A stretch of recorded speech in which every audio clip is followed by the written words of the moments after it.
I'm sorry the 5 minutes became 15 minutes. Norm, can you call item number 11, please? Bill, we're back to you. Thank you, Norm, and thank you, board members. I'm going to invite Peter, Lynn, and Lindsay, and Eunice on behalf of Dick to join us for this segment. A couple of things here as we kind of walk through this package. First, when we go to the memo on staff research and initiatives, a couple things I would point out. First is that we do have valuation concerns in many segments of the capital markets, particularly U.S. equity. Private equity is also trading at about, purchase prices now are about 75% higher than they were at the trough. That's to be expected given that the U.S. equity market is doubled, and the MSCI equity is also about 75% higher than from the trough. And also for real estate, we think is increasingly priced on perfection, and high yield bonds are also priced increasingly to perfection. On the other hand, as I indicated earlier, the price earnings ratio of emerging markets looks increasingly attractive. Some of that is because of priced in about low expectations, but we think it offers good investment value going forward. A couple other things to note here on the chart on asset values. You'll see that we've crossed $19 billion. First time ever. One thing to note on this chart is the damage done during the Great Recession is that our asset values fell from 17.4 billion to 11.1, and we did not recover to new highs for about 6 years. So it took 6 years to recoup our asset values. From here, I would like to turn our attention to the book that I first proposed that our staff all read, and I'm delighted to say that they all read it within about 3 or 4 weeks. Most of staff has written a book review on it, but we thought we'd give this to you in stages rather than give you, an entire book of a book review. So there are 4 of us here to deliver some brief comments, myself and Lindsay and Eunice on behalf of Dick.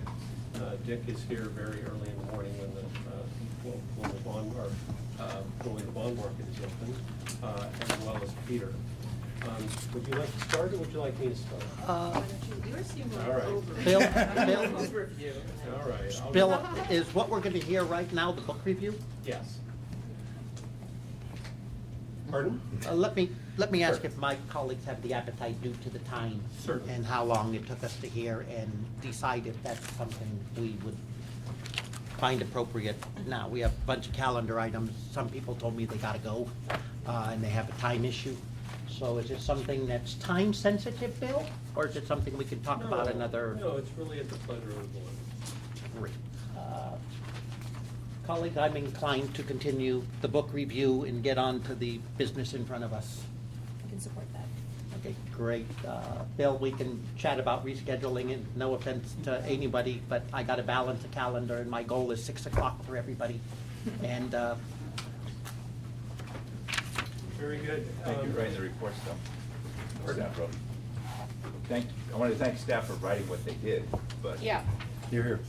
It's a loaded schedule. And there is more to come. We'll get these to you in stages over time. I like it. Very intense. I was delighted that staff really took it to heart and dived right into it. And then there's data from some research from William Blair on the state of emerging markets. And one thing that I would point to is on page 10, over on the right side in the second segment of numbers, is only 7% of the time in the history of the EM equity market have their valuations been cheaper than they are today. So they represent unusually good investment value. And as I indicated earlier, if we go all the way down to the bottom, when their valuations are as low as they have been in the past, their subsequent 3-year returns have been 122% total over the next 3 years. We're not expecting anything like that, but it is to point out that we think it represents good value. May I ask a point? Victor, may I ask a point? On the subject of the relative cheapness of the emerging markets, I wanted to follow up on the QFII application. Can we bring that to the board next time on starting the QFII process? Because that is the emerging markets 800-pound gorilla, which is China.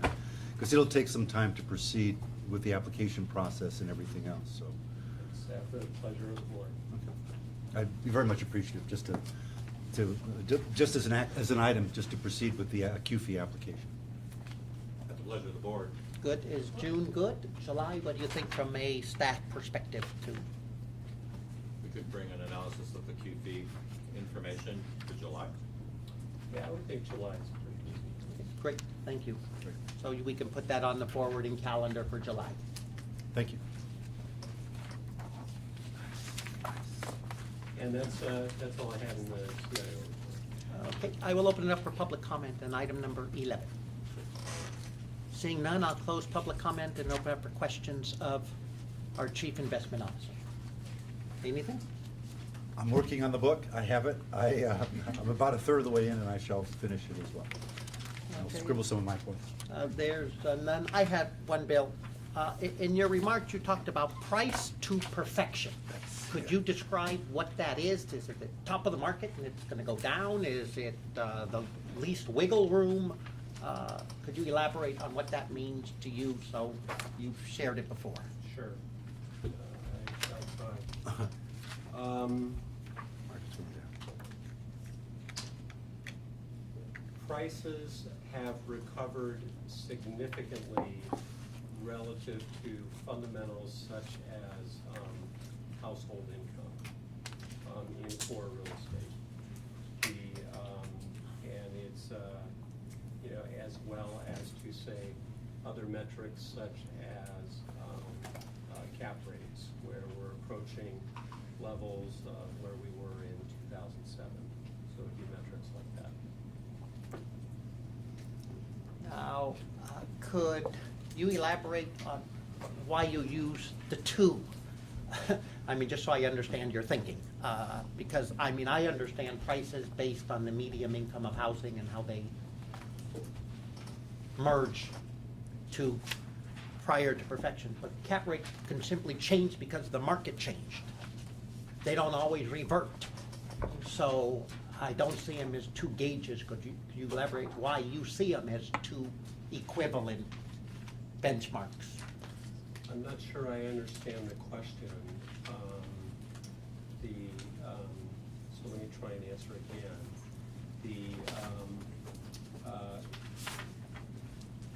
I look at, and let me back up and say, I am not the real estate expert in the room. I believe that Lindsay and Art and Townsend are certainly in a better position to comment on valuations right now. Certainly fundamentals of core real estate right now are extraordinarily good. But I believe that they are reflected in the price. And when it's been my experience that when fundamentals are extraordinarily good, there's only one way for them to go forward, and that is to deteriorate. Maybe they can sustain that for a long period of time, but I do worry about that. Okay, great, thank you.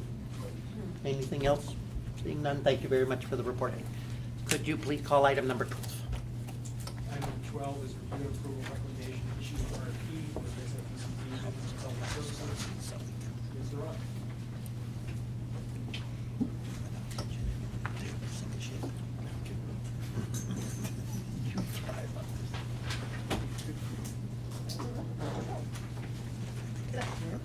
Julia Durant, Deferred Compensation Manager. And the first item is the RFP for Business Process Consultant. The deferred compensation plan is currently valued at $2.6 billion, which warrants a review of how we currently do business and to verify that the existing internal controls are adequate. The RFP before you will evaluate the existing service model, recommend improvements for the plan, And just to provide a perspective of best practices for operating a plant of this size. We recommend approval of the business consultant request for proposal, and I'm happy to answer any questions that you may have. Great. I will open up for public comment on item number 12. Seeing none, I'll close public comment. What's the will of the commission? Well, I move adoption of the staff recommendation for an RFP for a business consultant. Okay, is there a second? Great. Discussion on the item. The quick comment is, we felt this was necessary for a couple of reasons, which Julie has just designated. Two, this does not include the cost utilization review, which is another step that would follow that or might be done in tandem with this. We're always monitoring the cost, since the members are paying for all operational costs of this plant. What services we want to keep or don't want to keep. It's about then making improvements, utilization, and the cost of operating the deferred compensation. Vice President Cohen. Thank you. Just, I now see the schedule for the RFP, and it's going to be advertised and issued on May 16th. Is that, I think that's tomorrow, right? Friday. Friday, okay, a little ahead. How do you solicit the respondents to the RFP? How do you announce it, or what vehicle, or what? We routinely post it on the city Office of Contract Administration website. They have a database. We also place it on our website. We're not sure how many people are going to be interested in this, but we could actually do a direct solicitation. But we advertise it through the city. We advertise it on our own website. For this type of an RFP, we probably would wait to see if we have any interest. We might have to extend the deadlines if in fact we don't have folks who are interested in this. Have we ever conducted an RFP like this before? We haven't for the deferred comp program. I mean, when I started, this was a program that was overseen mostly by the third-party administrator, and there was sort of like a one staff person half-time that was sort of overseeing that contract, and we've grown into, a $2.6 billion plan. So this will be the first time anyone's come in to evaluate sort of the service model of what we do versus what the third-party administrator does, and come back with a recommendation for best practice, also internal control and benchmarking. Thank you for answering my question. And I would imagine if you're going to be advertising through the city administrator, they usually have a database Right. where people subscribe to if they meet these basic requirements, so they'll receive a notification when an RFP comes up, right? Absolutely. So one of the things that I'm just always looking to do is to ensure that we are reaching where we could possibly be reaching through to women and minority and veteran-owned businesses. And so my question is, in terms of the scoring, two questions. First, I don't know if we can, if we're ensuring that, or if we could go above and beyond. It sounds like we're just doing our baseline, covering our basics on our outreach. I mean, they're usually auxiliary organizations that specialize a certain niche clientele, for lack of a better way to describe it. That's my first question. If there's any thought or strategy, long-term strategy on how to reach people. So, for example, if I wanted to recruit African-American engineers, there's the Association of African-American Engineers, I'd make sure that they'd have a copy of this RFP, or they were notified of it. It's just, and I'm just wondering, does it such an community society association exist for veterans or for some of the protected class folks? Well, I mean, we can target a recruitment in any way that staff has volunteered, for example, for certain specific, for the actuarial services. We know who is qualified, and we actually send an invitation, and we've done it through organizations. We'd be happy to post this anywhere, or at least notify people that where it's posted. We've never done this type of an RFP before. So we don't know how many folks are out there in the business of providing these services, but we do believe you did one at CalSTRS. Actually, I did, and the type of responses that we typically get are not from large businesses, but maybe individual business consultants. So there is there is an opportunity for an individual to respond to this.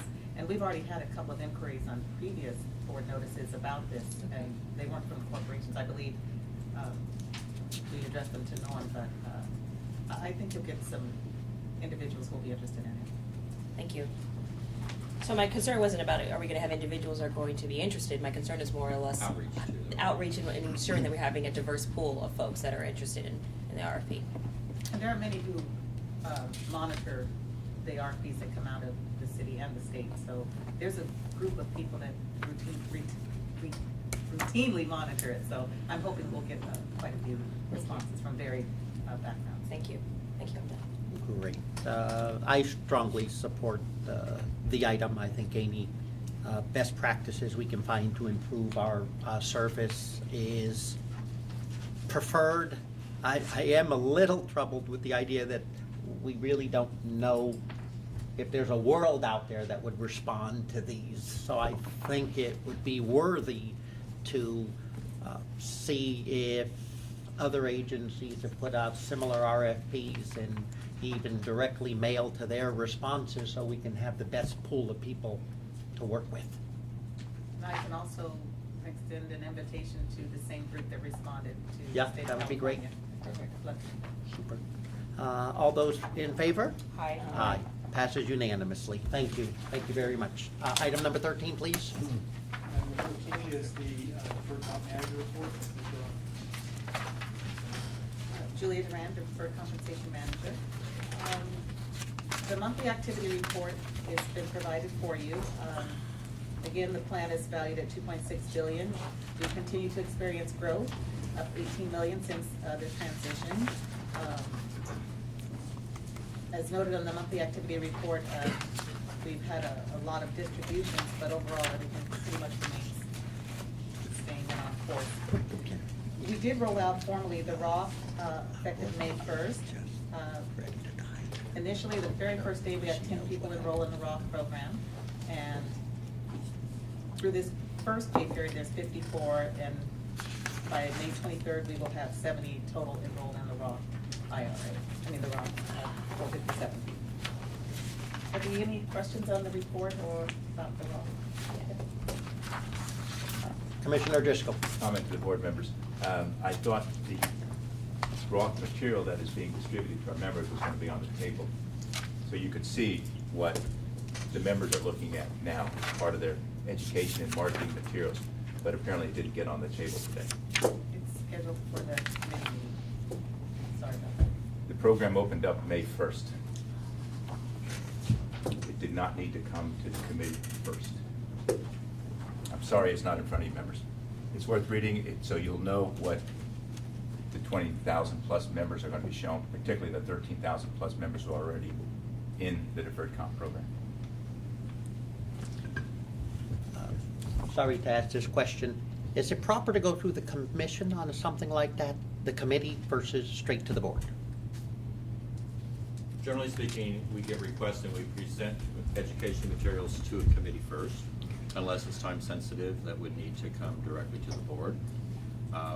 I wasn't aware of the request that those materials be available for the board meeting, but I know that they were going to be available for the committee meeting next week. And to some fairness, we all knew it wasn't going to come today on our forward calendar. I'm not trying to pick sides, I just want to know what the protocol is, because the majority of the stuff do go through committee. That's how I understand it, and then it comes to us. So Commissioner Driscoll, do you have a different view, different lens? Yes, definitely. The committee approved the postcard that was mailed to all participants.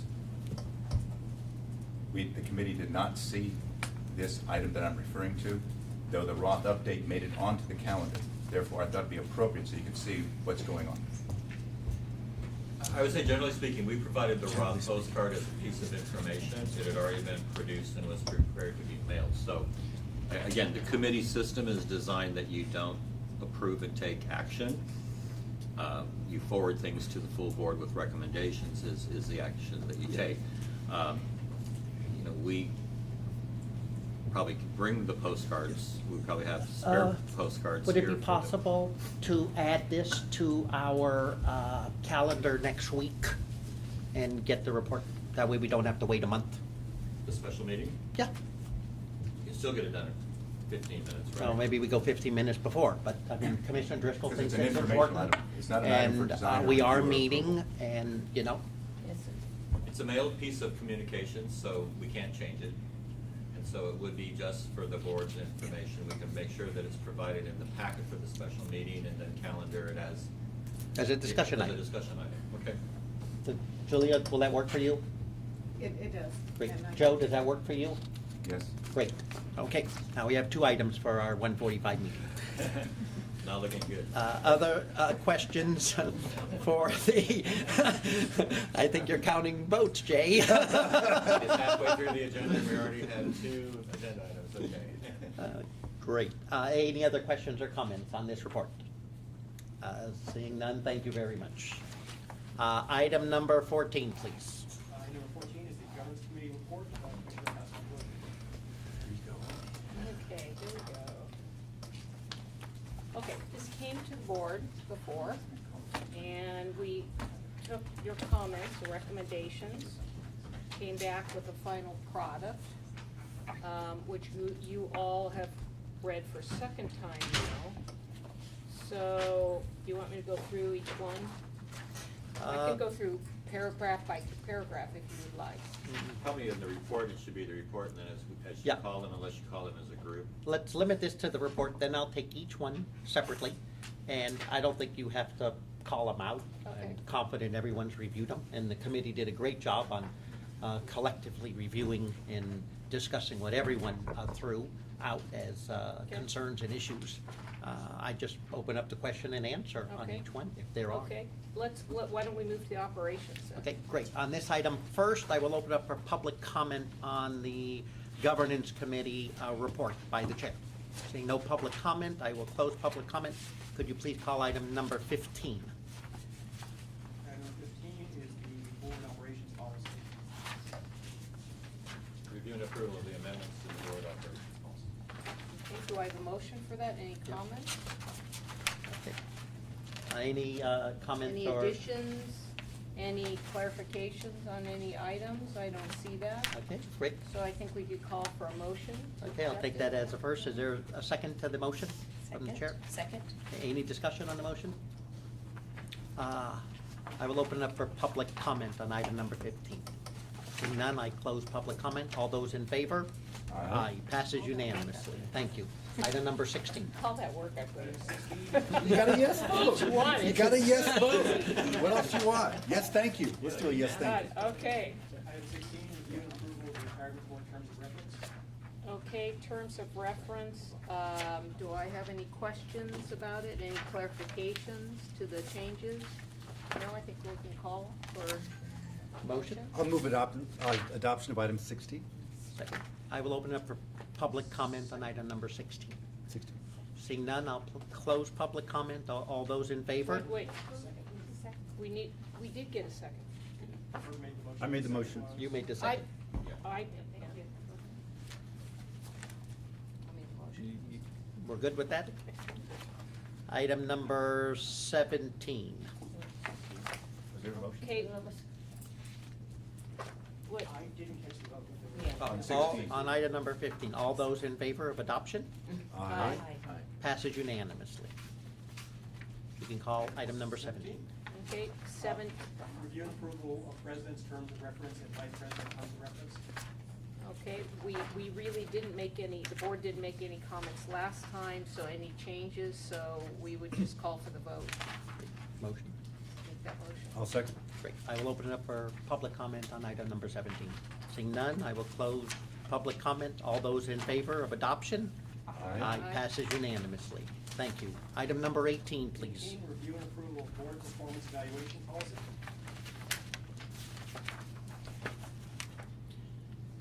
Okay. Any comments to board evaluation? No, none. No comments? Oh, You on a roll? all this work, okay, I'll okay, move- I'll make that motion. I'll second. Good. Great. I will open it up for public comment on item number 18. Seeing none, I'll close public comment. All those in favor of adoption? Aye. Aye. Passes unanimously. Item number 19. Review and approval of code of conduct. Okay. Commissioner Driscoll? Well, I'm going to wait till we're through these. I need to go back and ask a technical question on, within item 17, whether one of our rules winds up violating the meeting rules. But I'm sorry I didn't bring it up a moment ago. So we just finished voting on these, then I'll ask the question. Which one? I will, We going back to? could we just go back to 17? Well, I'll tell you on So I will item- go back to item number 17. On 17 under 2B. the Which one is president will- 17? What, President and Vice President. President, Vice President, okay? It says here, the president shall meet with each trustee within 60 days of being elected to identify the respective top issues. I'm just curious, then, this issue about seriatim meetings, does that, No, because it's single members. because, It's not an agenda item, Yeah. and it's not a specific. well, then issue. this whole issue about discussion to plan for a retreat, apparently he felt restricted in talking to us.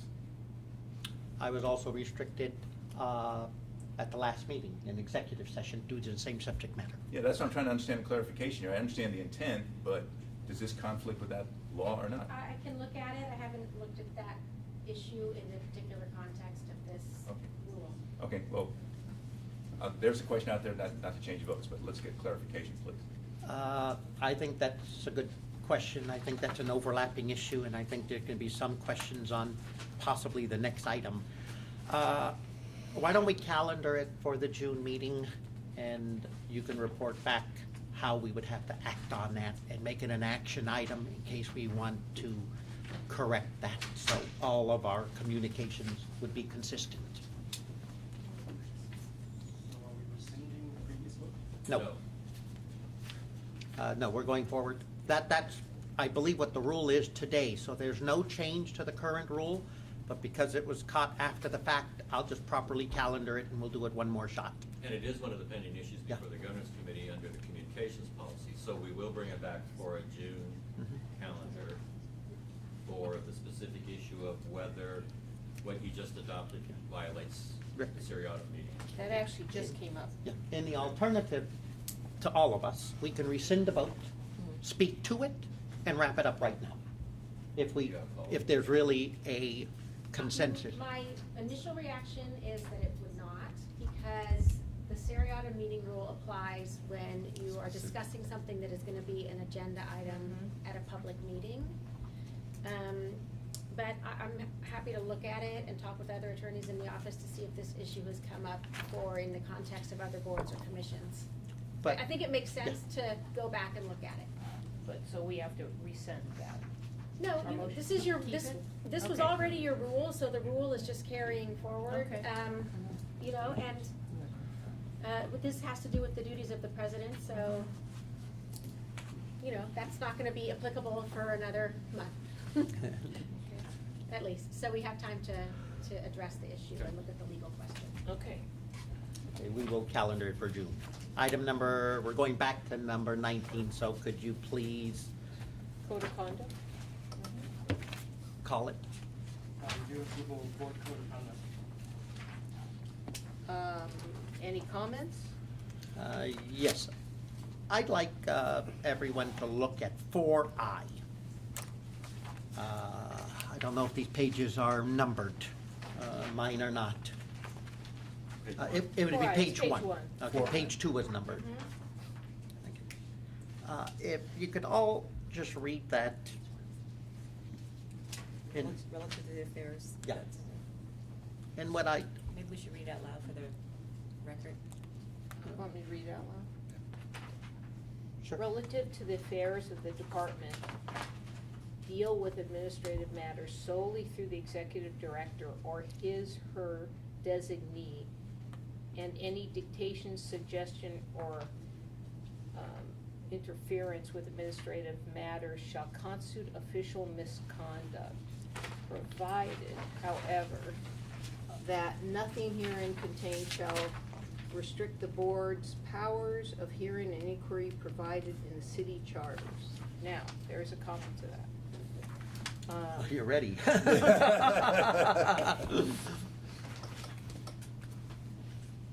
I thought here, it was expanded to include more complete reference to the city charter. So, and we were comfortable with that at the time. And that was more of a city attorney suggestion. Was it not, or I was think it it our was- it consultant? wasn't a city attorney. Sorry, No, consultant, it but wasn't. wasn't in conjunction of, Well, I think there needed to be I felt that there needed to be a perspective, and it's directly from the charter. And the first line is that commissioners shall deal related to the affairs through the department head or through the executive director. For And the city charter. Per the city charter, and then it was any dictation, suggestion, or interference, shall be considered official misconduct. So it was a context that I thought was missing from the previous, I mean, because it was there before, but there didn't have the context of how commissioners should deal with the administrative matters of a department. And these are rules for all commissioners. And is this, in other commissions the same way, stated the same way? Absolutely. The section is for all commissioners. Okay. Okay. My comments, colleagues, are more on how we implement it. I don't want to suggest that we're not going to abide by the charter or that we should even contemplate discussing or changing it at all. But the word suggestion is what it's all about. We're all here to participate, engage, and forward our organization forward. So if we are to do everything through the executive director, we should know if his permission to talk to, say, Bill Coker needs to be in writing, or he gives it to us at a meeting and we have it. How do we know if he revokes that right to talk to Mr. Coker? Right now, live action, we're talking about building up a team and hiring people. Now, that really is a very, very administrative thing that we would do through our executive director. But at least between me and Bill, we're talking about it. How many people do we need? What should we do? How do we do our job so there can be input and hopefully some consensus about it? So we need to know the rules between Jay and us and Bill. This has happened with Julia Duran. We just passed an item that's going to look at her operation on how to improve it, to talk about employees. So I just want to know what the rules are, because if someone cries foul, then the executive director can say it's official misconduct. And he's the one licensing us, forgive me for using that word, to talk to people below him. And I'm okay with it, but we really need to know that he has to license us, and that can be revoked at any time.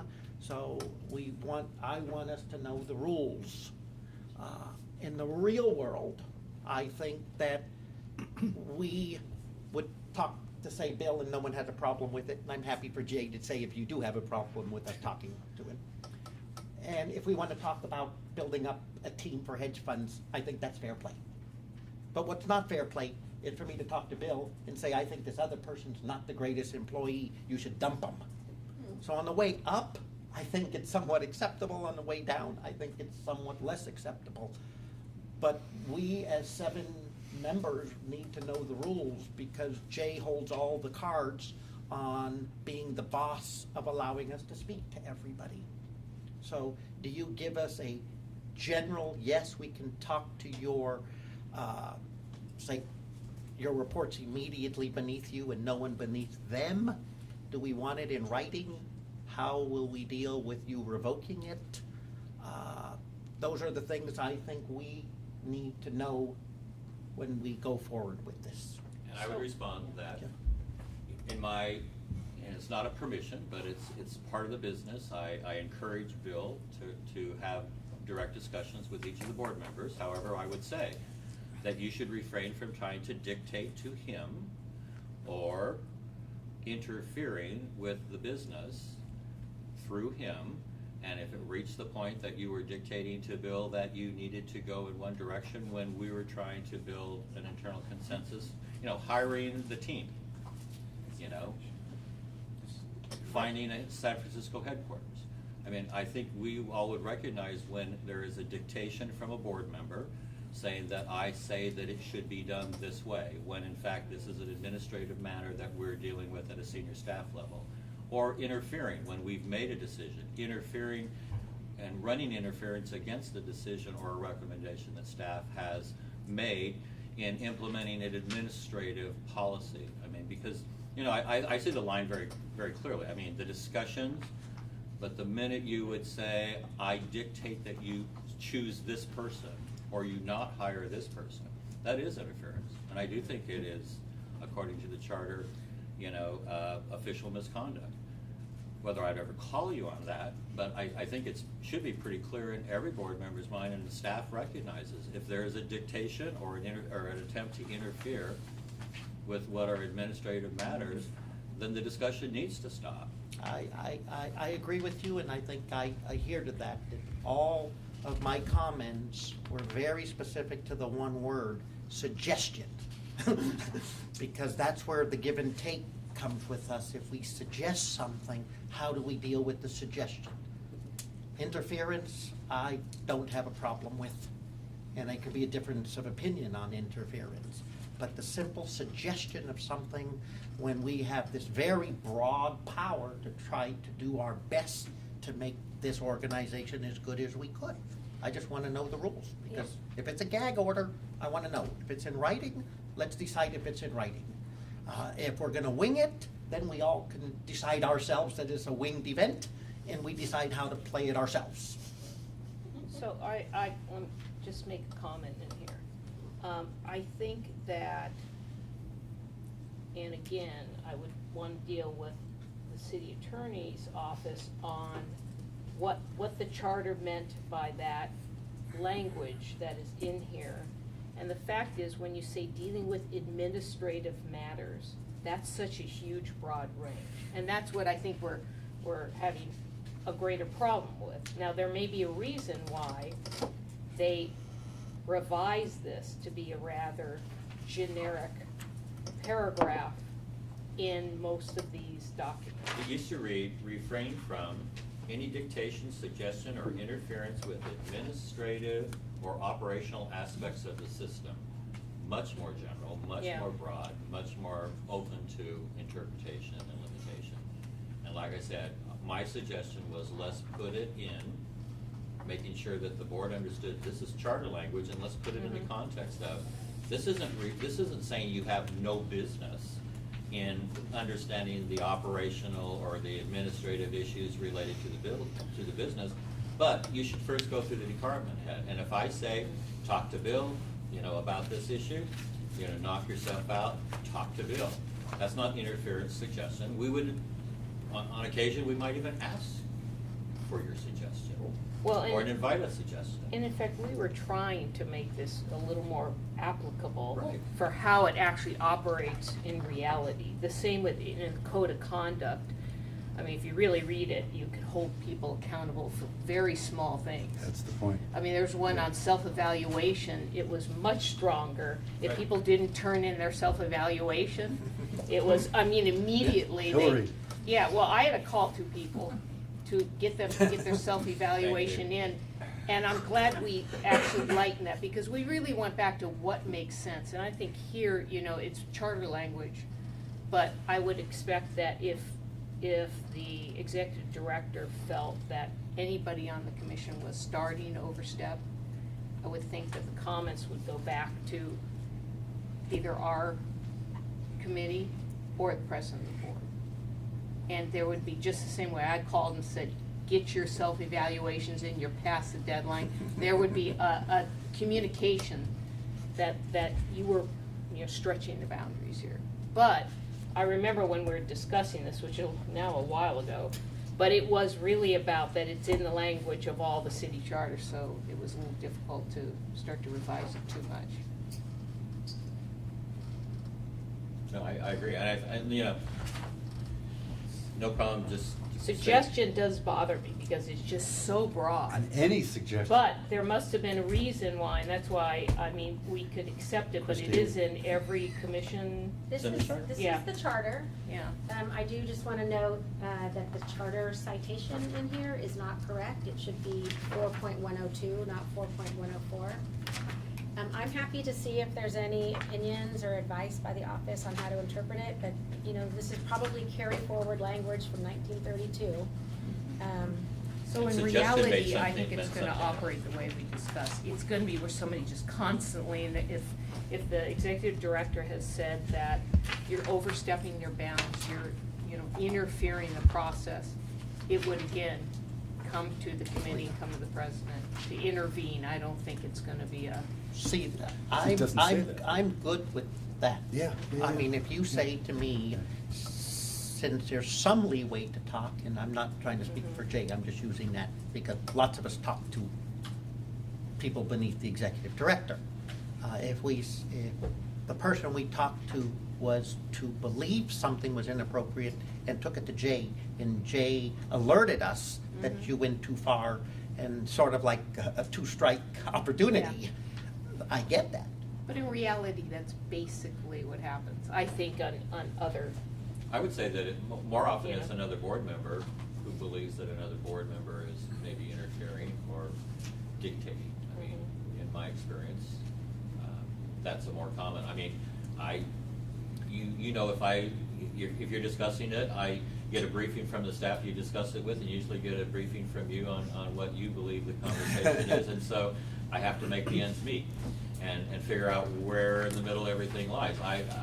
You know, but if there was an interference, I believe that, well, the charter makes it clear.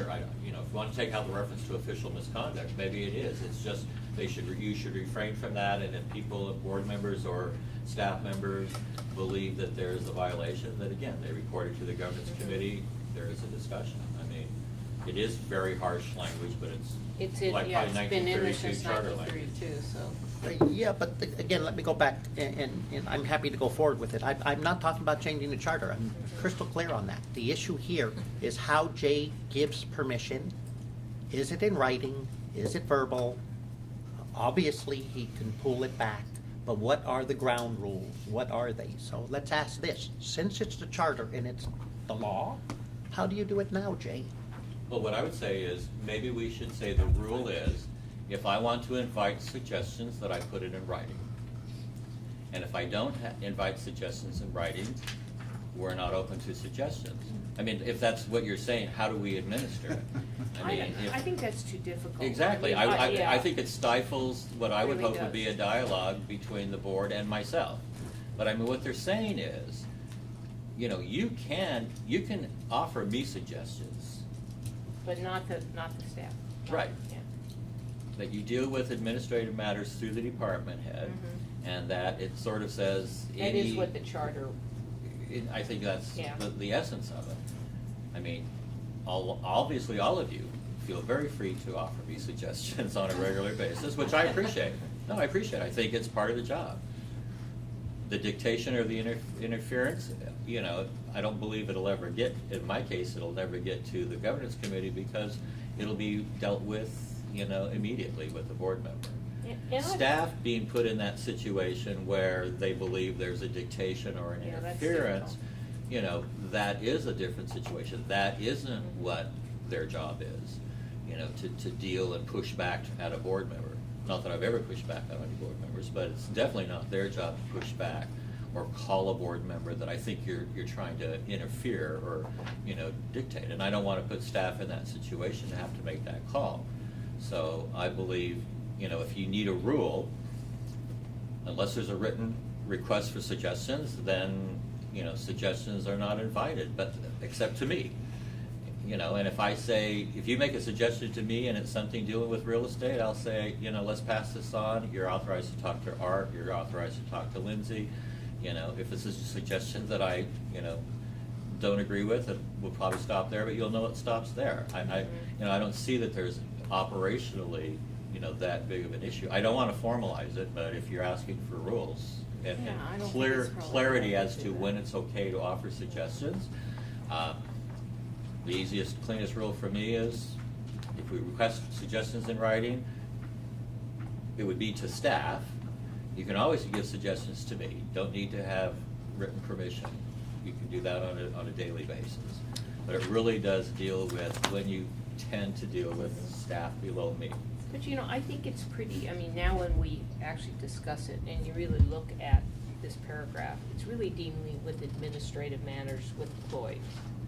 Well, it's Staff, staffing, yeah, it's staff. hiring Right, decisions, right. it's, you know, processes. But it's that's all- still the same thing of going direct and saying, Bob Shaw, you haven't shown up, you know, in the morning on time and it's stopping Well, it's people sort of are- the non-board business, RFPs. Yeah, yeah. Those are all approved by the board. You can suggest all you want, you can vote things down, you can do all of that. But it's the stuff that is not subject to board approval, which are the hirings, firings, the discipline, everything operational. And I believe that there's an important safeguard. Yeah. That there is not a dictation or interference with the department head being able to carry those duties out separate and apart without briefing, and because it really is nothing, to the board. I mean, if I choose to brief on our success in staffing up, because I'm getting ready to report on the budget, I believe, we all appreciate your support in the budget for these new positions, and I intend to brief you as we hire all of them.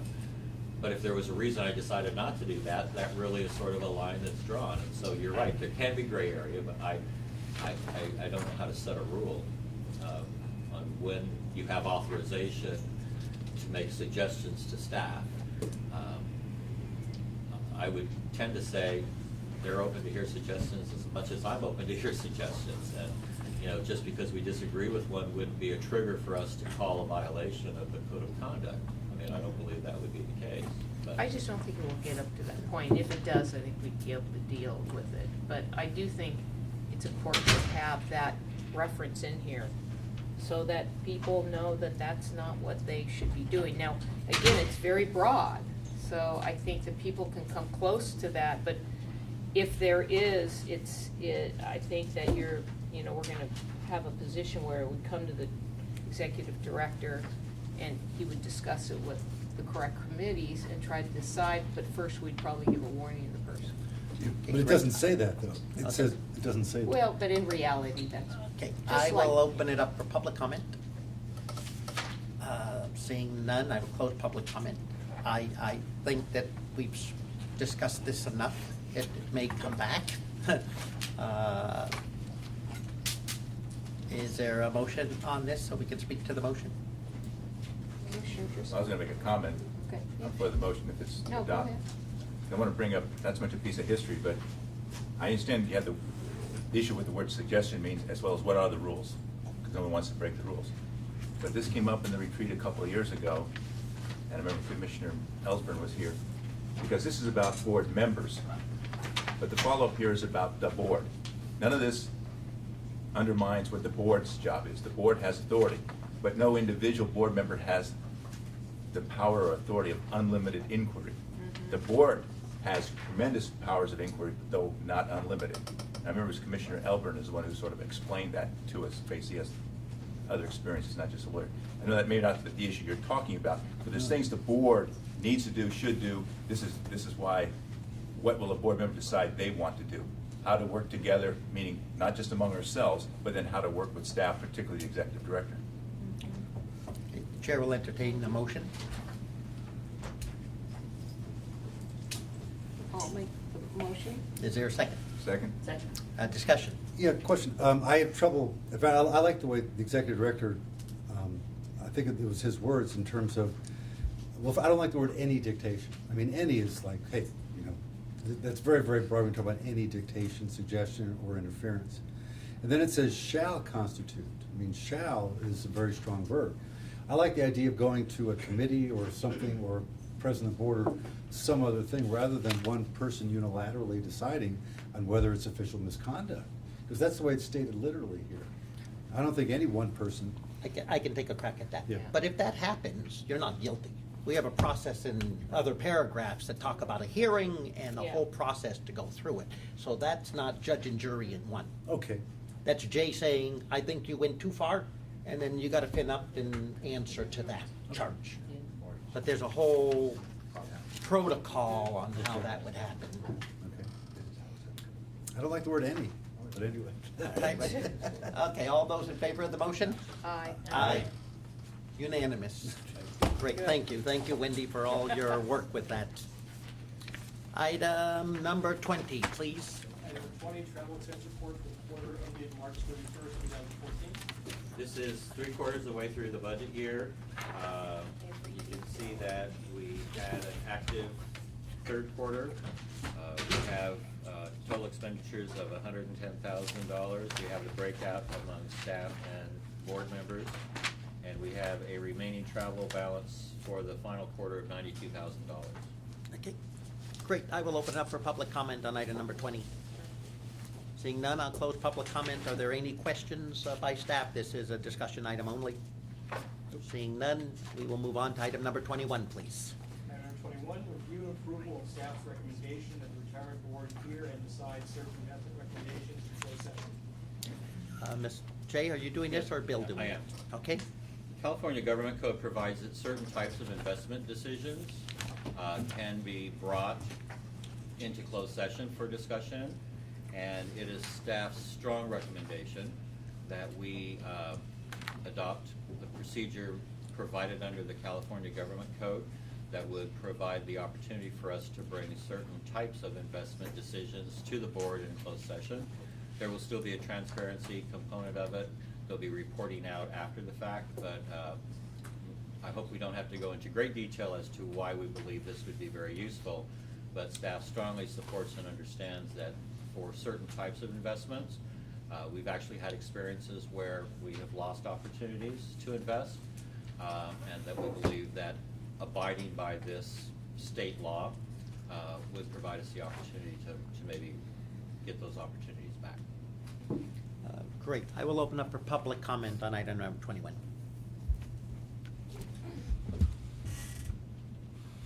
I'm going to say good evening pretty quick. It is good evening.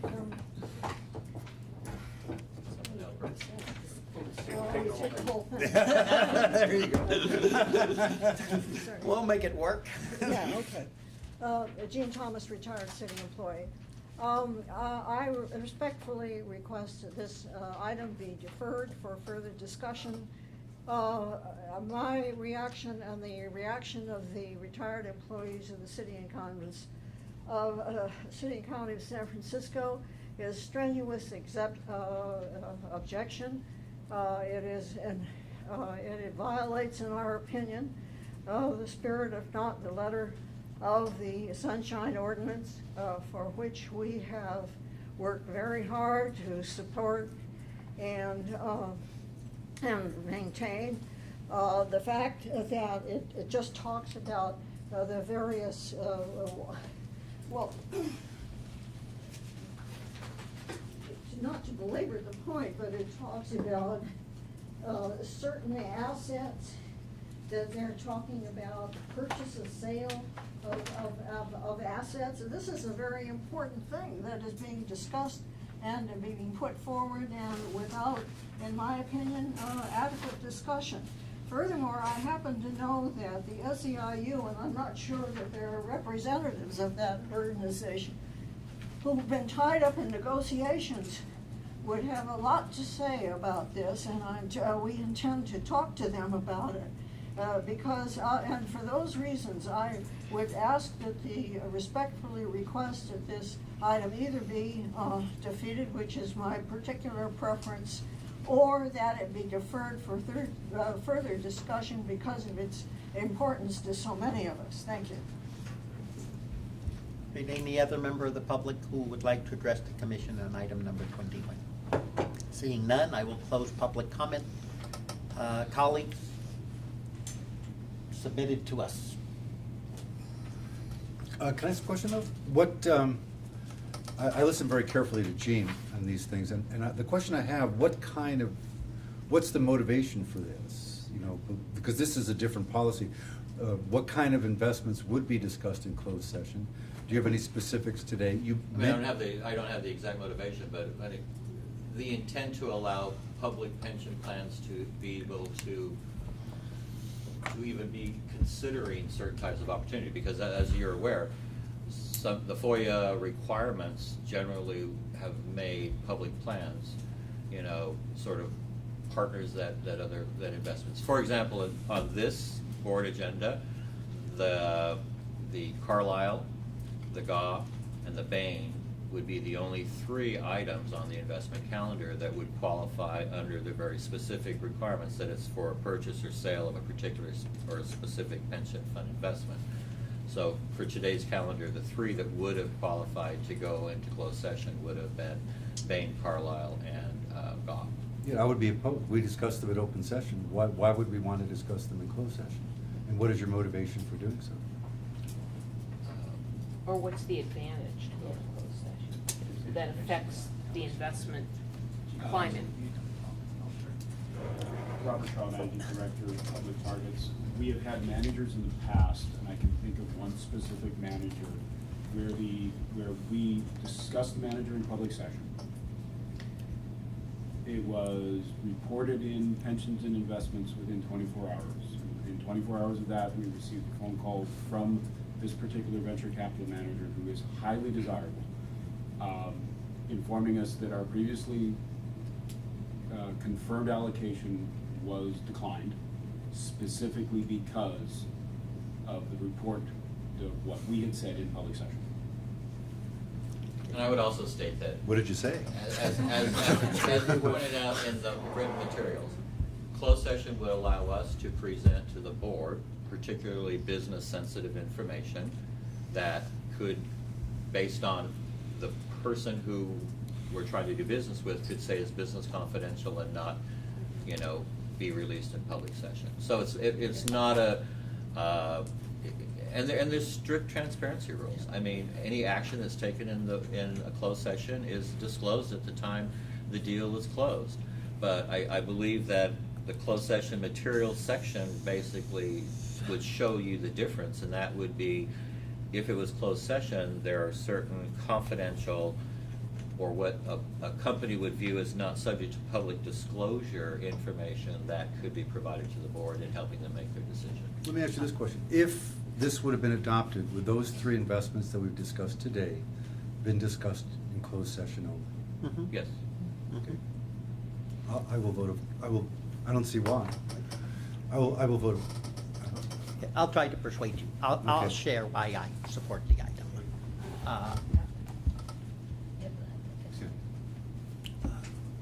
At the end of the day, we're investing money and we want the best deals possible. So the more we can dig down into those deals and make a selection, the better off we are. At the end of the day, if we are in closed session, we will report what we did, so there's transparency, and we are accountable every day to our returns. And that is the most transparency you can have in anything. I believe, without any reservation, that many of the answers we get are tempered Yeah. to the managers, and knowing that they're packaging one deal, and I'll come up with some examples. One deal that may be very special to us. And that's the deal, and that's why we're gonna get in. But they're not gonna come here and tell us that they booted someone else out and let us in, as an example. That's pretty important information. Maybe we were trying to get in the fund for a long time and we couldn't, and all of a sudden there's a window of opportunity, but yet they're gonna get mad if those types of statements are said publicly. So I'm gonna guess that the written material we have now versus the written, I'm gonna say for a fact, the written material we have now that Mr. Coker is in charge has more detail than what we had 3 months ago or 4 months ago. I find it helpful, and I find our ability to make decisions expanded. I bet you what they have is more than we have. That's my guess. I've never really asked that question. Better be. But We need if they have more, I believe we do a better job by having all. So you want to put bumper guards on? That's how your returns go down, because your information is filtered. You want absolute accountability? Put all the facts on the table, and then we're fully responsible. Do it the way we're doing it. I'm turning to staff and saying, you had a lot more information than me. But that's not the issue of pointing fingers. The issue is making the most competent decision to make the most money and minimize the risk. So what's before us, will this allow us to do that better?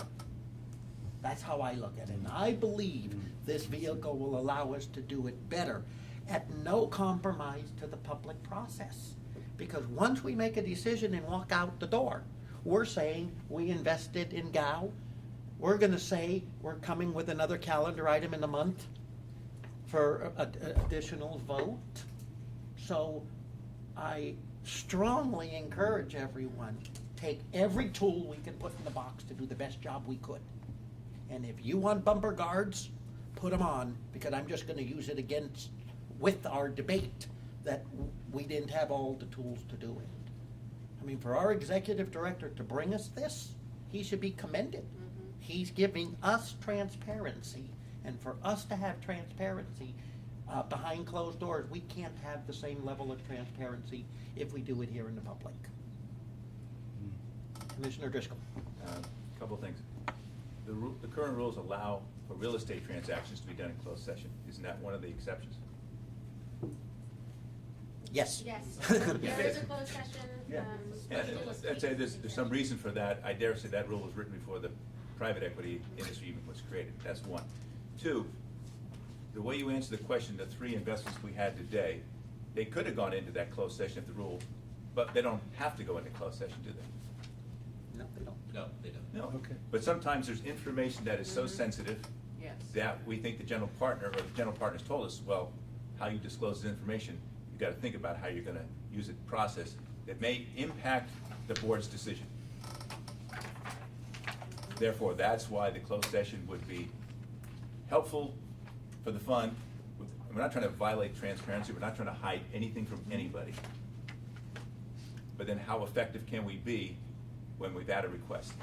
Of all the funds we've invested in, I would imagine there's very few who would even make a request like that. There's usually the people who have very sensitive, much more intellectual property-driven investments, that where such a concern, they would request us to do that. We want to weigh that versus other opportunities, and it's worth doing it. And I do believe, even when we vote, when it's, not so much it's discoverable, but then we still report out when we make a commitment. Yeah, absolutely. Yeah, you see, there may be some bits of test information that could affect a board member's vote, but not the final result. In a perfect world, you know, which I hope I will help drive faster decisions. I have shared with many of you, I think that we should have a standing weekly investment committee meeting, and we just cancel them out so the investment world knows we can make a decision in a week. I have also advocated that we should appoint one commissioner, and I called you out, Commissioner Driscoll, as the individual, that if something comes within that week, you could underwrite it yourself, and you can work directly with staff, so we can have a 5-day or 7-day turnaround. Because if we are that flexible and we create an environment like that, people are gonna come to us with investments. They want us on their Rolodex, but we're hard to work with on their Rolodex. So if we could make life easy for them, and let me tell you why. We have a 5-day transparency, we do it in closed session. Do you think one of these people are gonna come through our public process and give us a shot by saying, I had a person pull out of $100 million and I have 24 hours to fill that $100 million, or we don't have a deal? They have to return the money? You better believe I wanna go in closed session. You better believe I want a 24-hour turnaround so we can get that deal and fill that little hole and get that great opportunity for us. And I want the right to say no to that. But we won't have the right to say no if we don't have a vehicle to move quickly and give them cover. Because they're never gonna tell the public world, I got a guy that pulled out and they may have to return all my money. Yeah. But this is the real world. Opportunities come on the 11th hour. So let's move our machine forward so people will say, God, I want San Francisco. And if they give us something on the 11th hour, we're in, and the second one becomes easier. That's what you all keep telling me. Once we have our first one, the others are easier. So let's create an environment that allows us to get in easy and quick. And that's how we will rise the quality of our investments over time. Commissioner, I think that, if I may, I think that this is very, very meaningful, very, very helpful in several regards. One is, it does enable us to provide more information and have a more in-depth conversation with the board about opportunities and risks and investments. there's just more that we can convey there, because things are in public session, and there's things that managers want kept confidential. There's things that we can't put on paper or speak about in public, so I think that's very helpful. One is there's more information available to the board that we know of that we can't convey to you. A second is I can think of several dozen managers at least who do not do business with public plans that hold their investment recommendations in public session. They're happy to do that with public plans that disclose who their manager roster is subsequent to an investment. In my prior tenure, investment recommendations and actual transactions were completed, completely by the CIO without any disclosure to the public. But all investment managers that we were invested in were disclosed to the public once a year.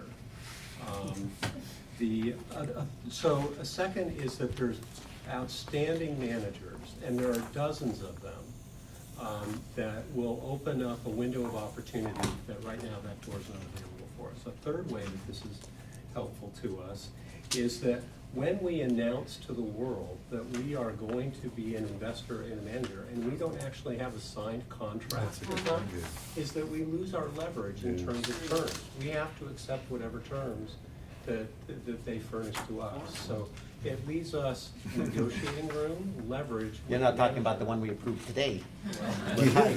So I think that this is very, very meaningful and very substantive to our ability to earn alpha going forward.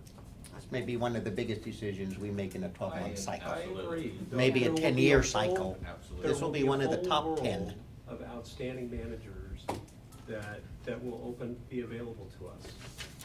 So. I have a comment. Even when I'm asking you questions about ownership interests and things as basic as that, they can't answer those questions.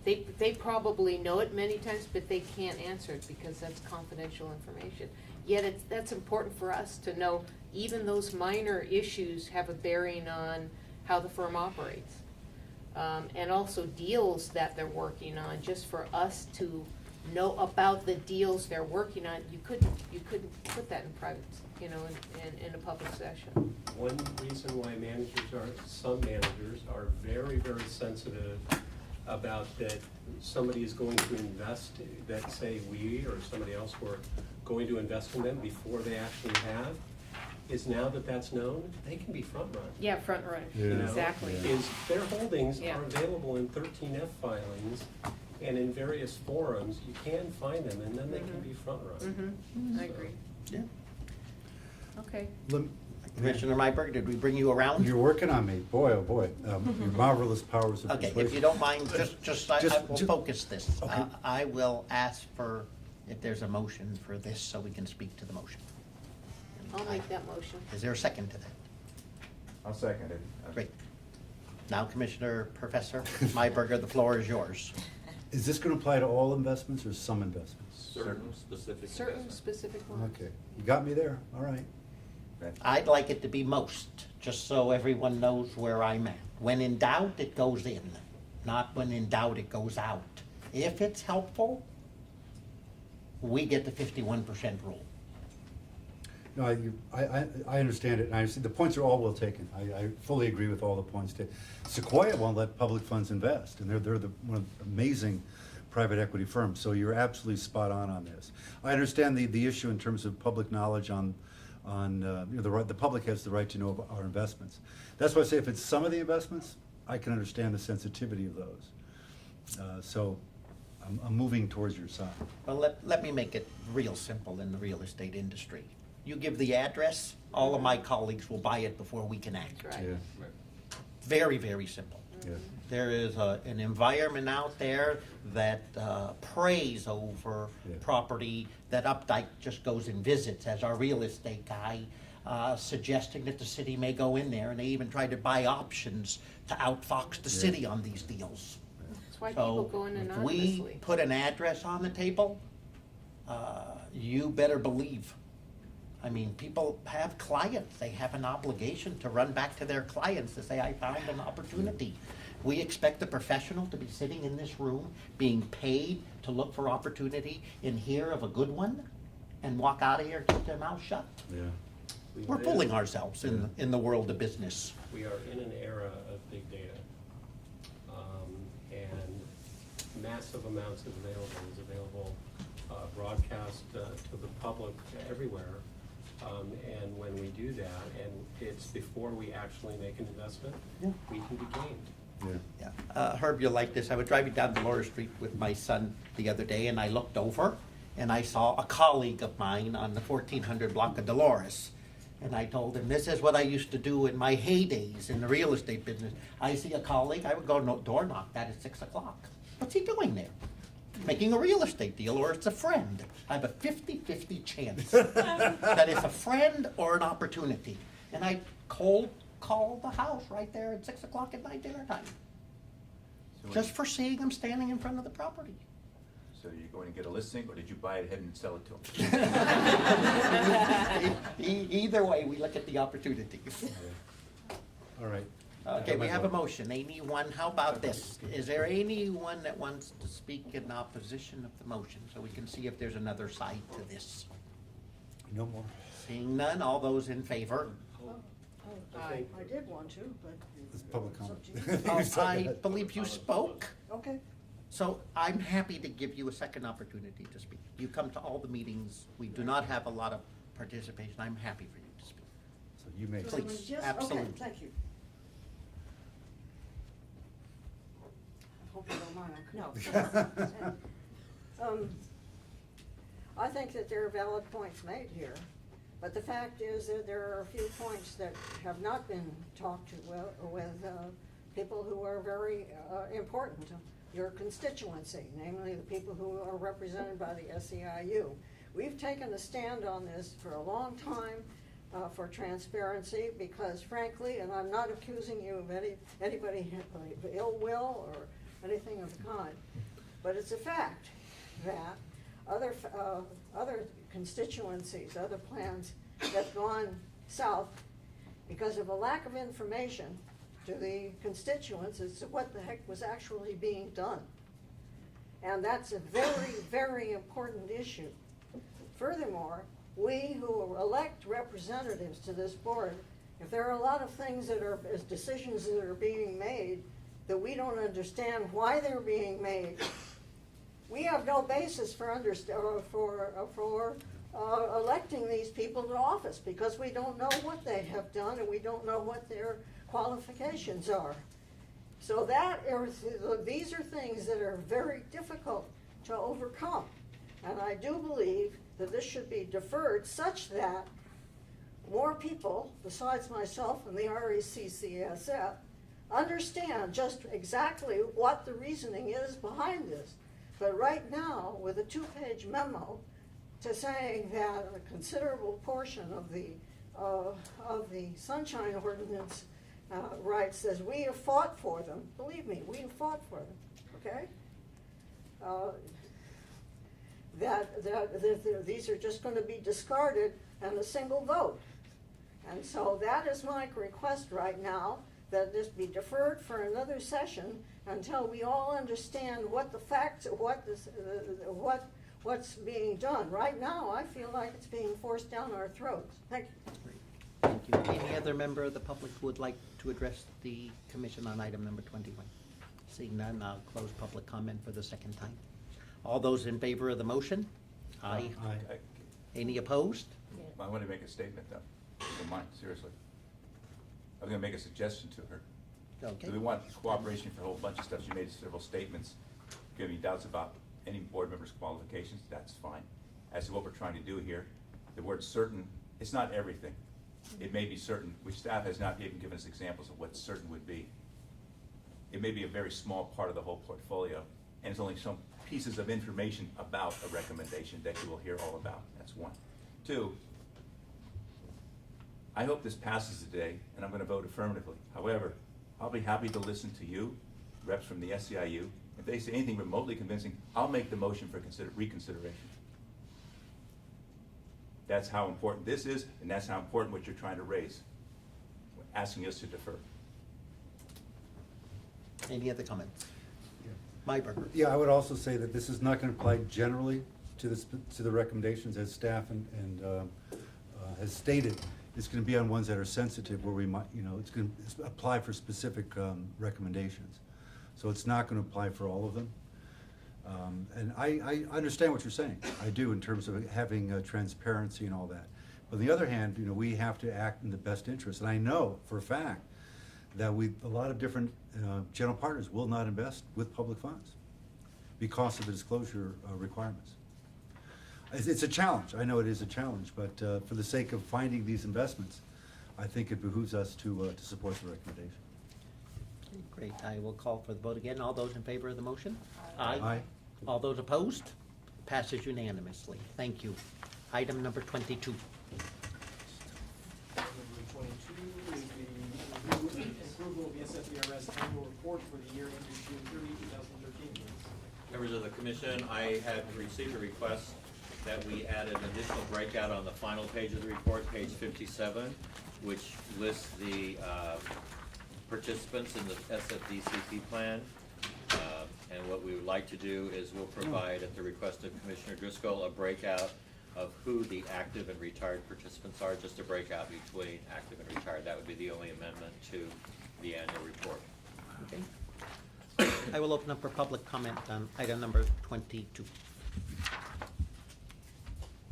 Seeing none, I will close public comment. The will of the commission? Chair will entertain a motion of adoption. So moved. Is there a second?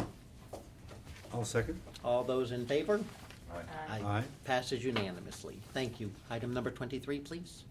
Item number 23 is review and approval of the resolution of commendation for Lindsay Adams upon retirement from SFERS. We're sort of doing this as not a surprise, but it's the first time we've been able to actually recognize someone before they're gone. And so it's going to turn into a roast here, but we roast is for dinner and we're almost at dinner time, so we'll keep the roast short. But Lindsay has had a very distinguished, although I would say way too short career here. I think we believe she would have committed to about 15 to 20-year career, but we respect her desire to retire. She will be retiring. Her last day here will be May 30th, and we wanted to officially have the board recognize the great things that she's done and the value that she's added to us over the 5 years of her career. I don't know if any of the other folks that have worked with her would like to share anything else, or board members would like to share. A word or two. Just in my brief tenure here, Lindsay has been a very kind person to work with, a very enjoyable person to work with. I also have observed how the strategy, our real estate strategy, has been modified the last couple of years under her leadership and her insights, and I very much am supportive of that strategy going forward, and I wish her all the best, and thank you for all your service.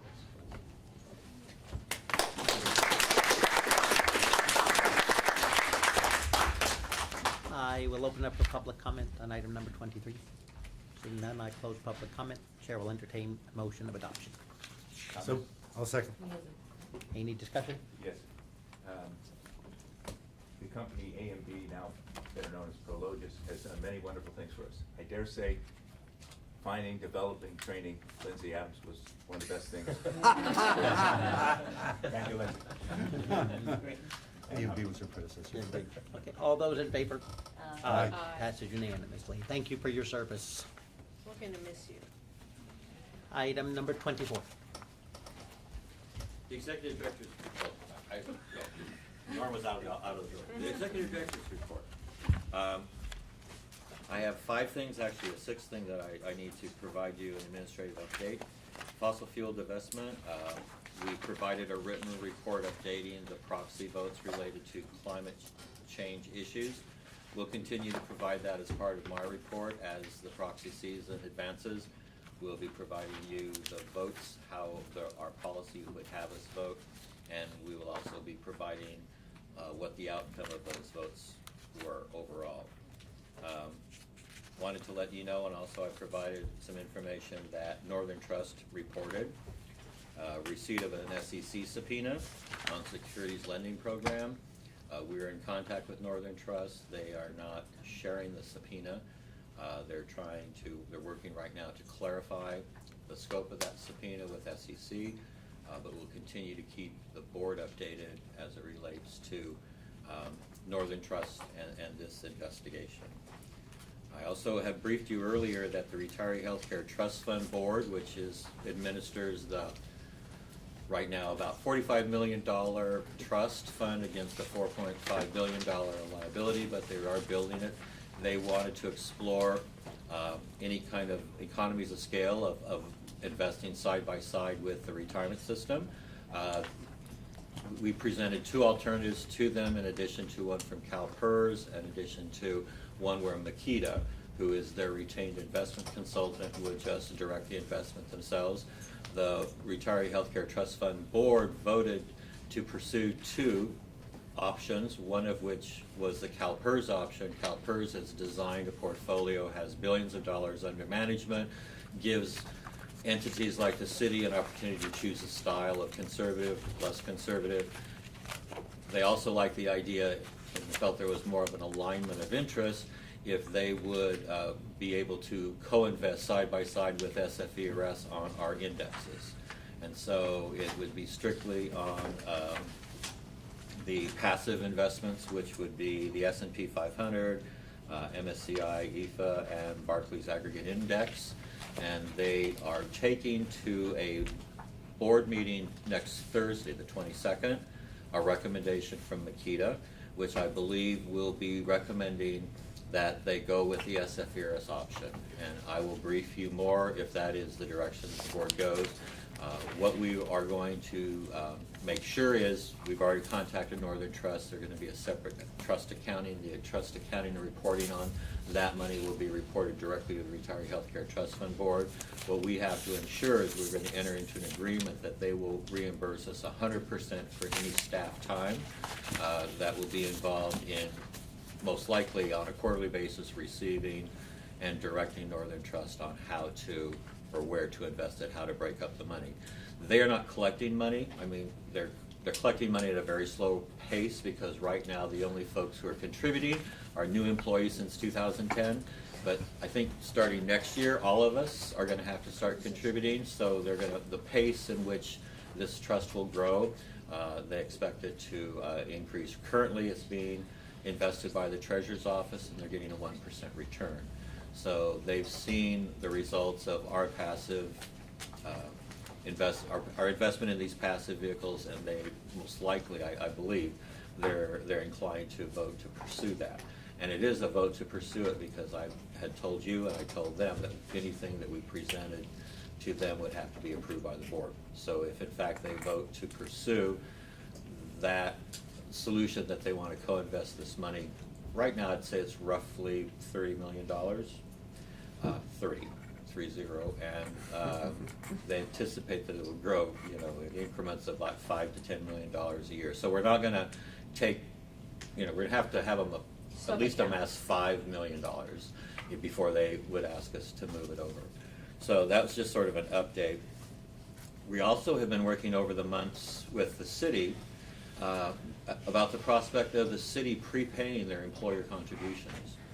And they do that routinely for their CalPERS employees, but they have a very small group of CalPERS covered employees. The city basically has the deputy sheriffs who are covered by CalPERS.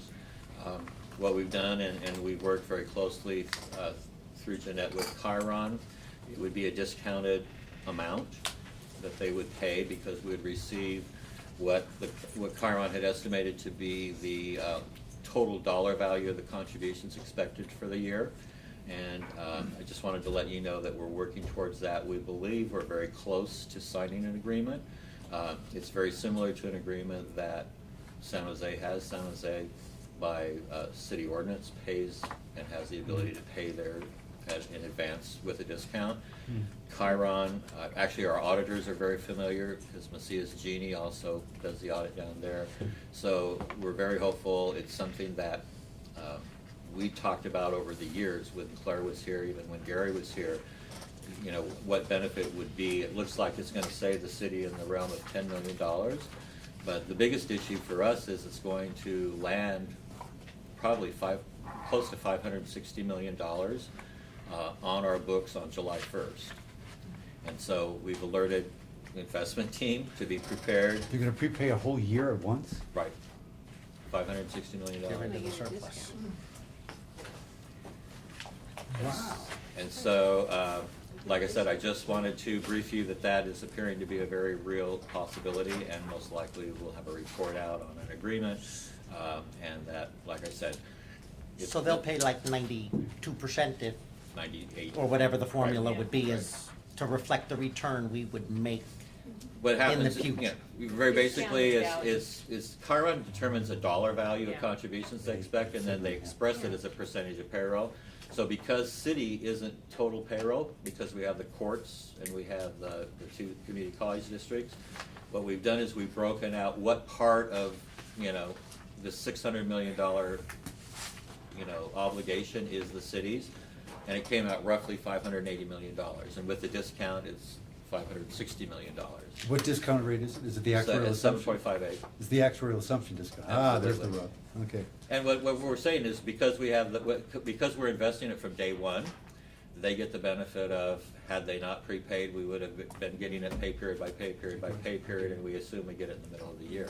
Wow. Good thing that we're bringing back an item next week then, Absolutely, at bigger bites. I mean, absolutely. So, like I said, we have been working, first of all, we thought it was just exploratory, but now they seem to be very serious, and so, that, No, you got me. I didn't realize they had that much cash in their pocket. I guess we all should be surprised that, anyway. The department budget update, I have very good news. We've been working with the budget analyst, which is the Board of Supervisors, on the requested budget. I'm pleased to announce that the budget analyst supports and will recommend all of the new investment division positions. We requested 7 investment division positions, 5 in the first year 14-15, and 15 and 2 in 15-16. Those have all been approved. They're going to be recommended by the budget analyst.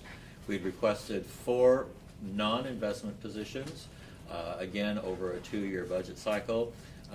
They cut 1, which was a management assistant that would have worked in my area, but in exchange, they've added an additional $200,000 in our temporary salary budget, so that we could bring on that resource on a temporary basis to sort of build a workload and justify it. So I'm very happy, and very pleased that we had an extraordinary budget request.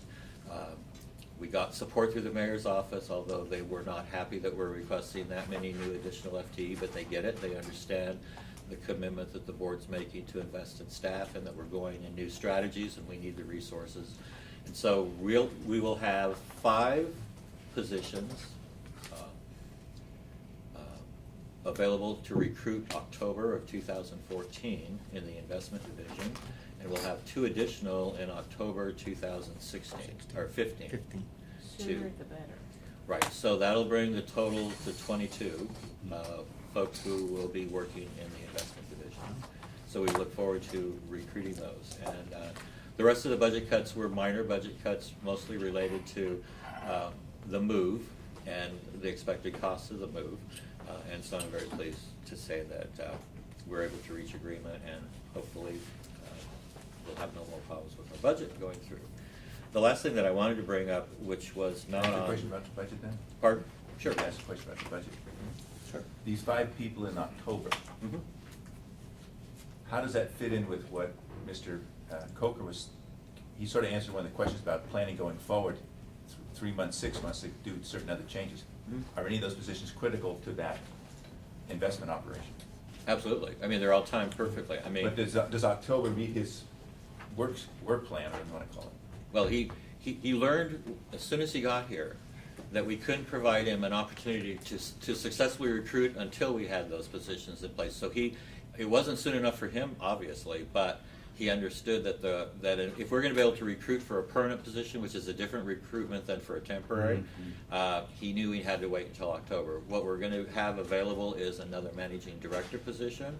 We're creating 2 new director level positions, which are director of strategy positions, which currently don't exist. They'll be in between managing director and senior portfolio manager. We're adding an additional senior portfolio manager and 2 security analysts. But those positions will not be filled till October. That looks like the investment team is planning a lot of work in terms of finding managers. Right, we are currently recruiting. We have vacant positions for Oh, a okay. senior portfolio manager for hedge funds, which we're currently actually in the process of reviewing. Sure, I It can. closed. I can Well, provide. my question is, will the people be here, yes or no? Yeah. Yes. So, yes, they Oh, will. okay, that answers the Yeah, question. Thank you. We currently have a staff of 12, and we have a budgeted staff of 15, so we have 3 openings. Okay, Right. sounds like the answer is yes. I'm sorry to belabor it. Thank you. Last is that we need to set a date for the retreat, and now I have 4 board members, so I was. You That had just- 4 board members. That just shows there's some karma here. When I mentioned retreat, the lights go out. So maybe we should forego the retreat. I think he went the wrong direction. It's out by by the reception area, right around that. Let's get our headlamps on. Here we go.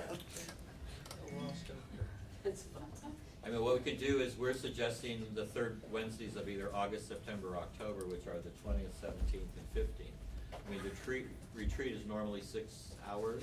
We usually meet in the morning, like at 9 o'clock, have breakfast, have lunch, go into the early afternoon. What's your pleasure? Should I circulate some dates and try and confirm? It's easier when they're all here, but we have four of the board members here. Yeah, What were the dates again? we're half, August 20th, September 17th, August 20th. and October 15th. And that would be sticking to the 3rd Wednesday protocol. yeah. The latter 2 I could do. Okay. I take August off. Would you ask her for I'm the- sorry, Jay, could you lob the dates one more time? Sure, we're now down to, unless we vote that we don't want Commissioner Myers at the retreat. Don't phrase it like that. He takes August off, so we're now down to. I just like August, so that's a consequence, sir. That's a consequence. Bad for me. September 17th or October 15th. September and October work for me. Can we get back to you? Sure. Yep. Okay. I will send out those dates to I'll everybody. send out the to all dates board and then members. we'll look at them. Okay. How is everybody about leaving the entire day open and not limiting it to 6 hours from a scheduling point of view? Give us the flexibility from morning, be able to possibly do a dinner and follow through, and if the agenda thins out, we can always shape it, but from a planning perspective, I'm gonna ask everyone to commit, the 8 to 8. That's virtually double what we did last time, and we all felt, Do we get overtime? yeah. You get extra fruit. Double times 0 still gets you net at 0, so. Extra cantaloupe. I Can we do it promise at a you the fun- overtime. Can we do it at a fun location? Yes. We can do it, it's a public Fun meeting. location, it needs to be in San They're invited, Does it if we have to do a be? dinner, Yes. they can watch us eat dinner, right? That's my understanding. I wish it could be. What about it like? I like Stern Grove. Stern Grove is where we're. I like sort Stern of Grove. investing. I don't know how fun it is. It's but- private, they got redwood trees. Not the trampoline place in the Presidio? Yeah. No joking aside here, but could we do a regular meeting and all, and if we have a dinner, could we have vino? Or do we have to keep it strictly boardroom atmosphere? I mean, because lots of these retreats are all gamed on pulling you away from your environment, being free, and that's all part of the most successful retreats, to have If a it's more broad. If it's a working dinner, meaning that there's gonna be a discussion, or if it's a dinner that just happens to be in the middle of a retreat, I think there's a difference. I think if in fact there's a discussion going on while we're eating, I don't know the rules on. I'm not sure everybody wants it, but if they do, I'll bring nice wine for on everybody. drinking wine during a public meeting. I mean, if we have the dinner, we have to public notice We that end? there is a. Can we end and then go But then to as soon dinner? as 4 of us go out, Oh. 4 of you go Yeah. out, it's a public. I'm Okay. okay if people come and they wanna come, I'm okay with that. I'll share my vino, I mean, if they wanna listen. The idea is to do it and do it Yeah. in the most effective way. And if we think schoolroom is more effective, or what we have here, that proves to be the least effective. It might be better if you had the wine earlier on. The retreat would go. I get more talkative when I drink. Yeah, let's, Oh, well, then we let's- can then let's send you can the wine. suggestions, right, of maybe some Yeah. places we can get. Okay. No wine, he gets more talkative That's when he fine. drinks. Yeah, it has to be in the city hall. Did you hear the professor? What did you say? I get more talkative when I drink. So I said cancel the wine, so cancel the wine. I think I'm gonna make myself available on August, okay? Kokari. Yeah. Okay, I'll All right. circulate the So dates. Jay, circulate, let's keep it wide open, and Jay, you can give us a proposal on a more comprehensive schedule, so we Okay. can knock out more. But we'll ask him to calendar off 8 to 8.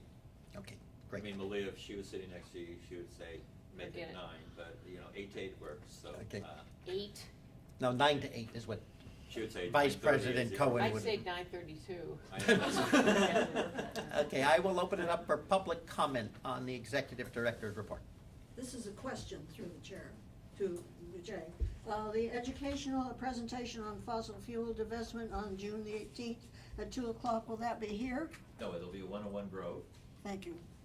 or, we've reserved 101 Grove, and the Supervisor Avalos is trying to find out if there's committee room that's available, but we haven't heard that there is one available, so we just basically said as a backup, we've reserved 101 Grove. So that's fairly, I can print that. Well, it's probably gonna be, I would wait and print it later. Well, okay. If it's not there, won't it be in City Hall? It'll be at City Hall if it's not at 101 So, Grove, if you wanna print it that way. Okay, well, Yeah. I'll, thank you. Sure. Okay, I'll close. Any other member of the public who would like to address the commission on the Executive Director's report? Seeing none, I will close public comment.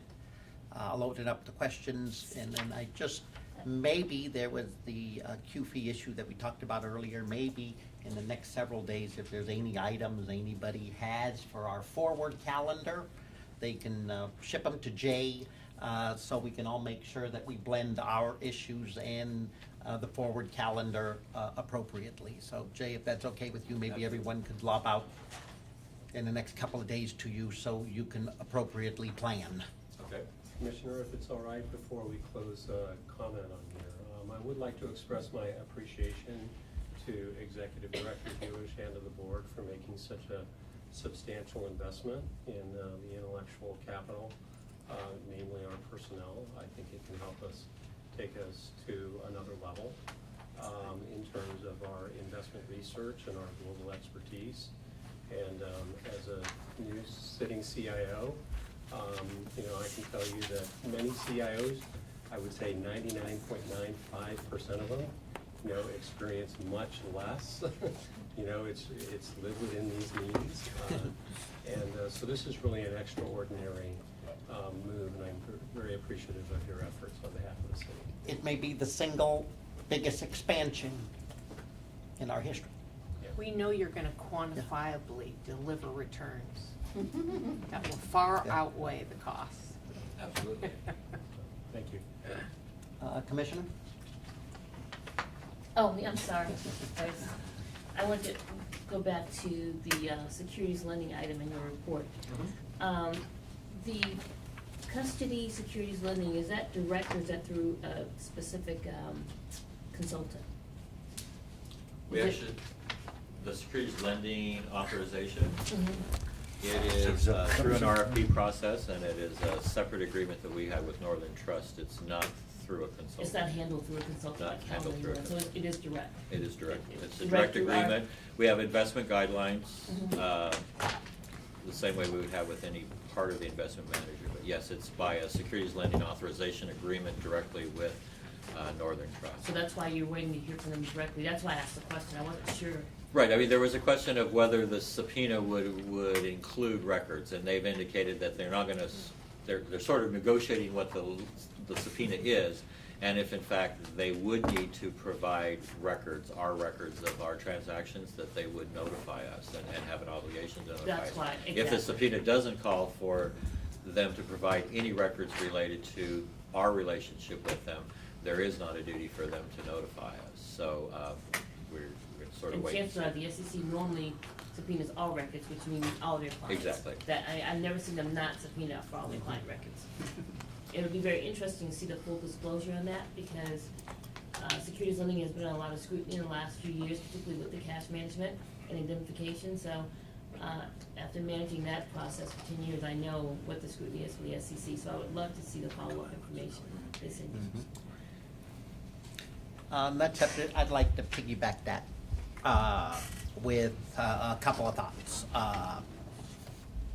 I'd like the executive director, if you don't mind, to look at what we believe, or maybe the city attorney or you guys can collaborate, when our right to maybe file a claim expires.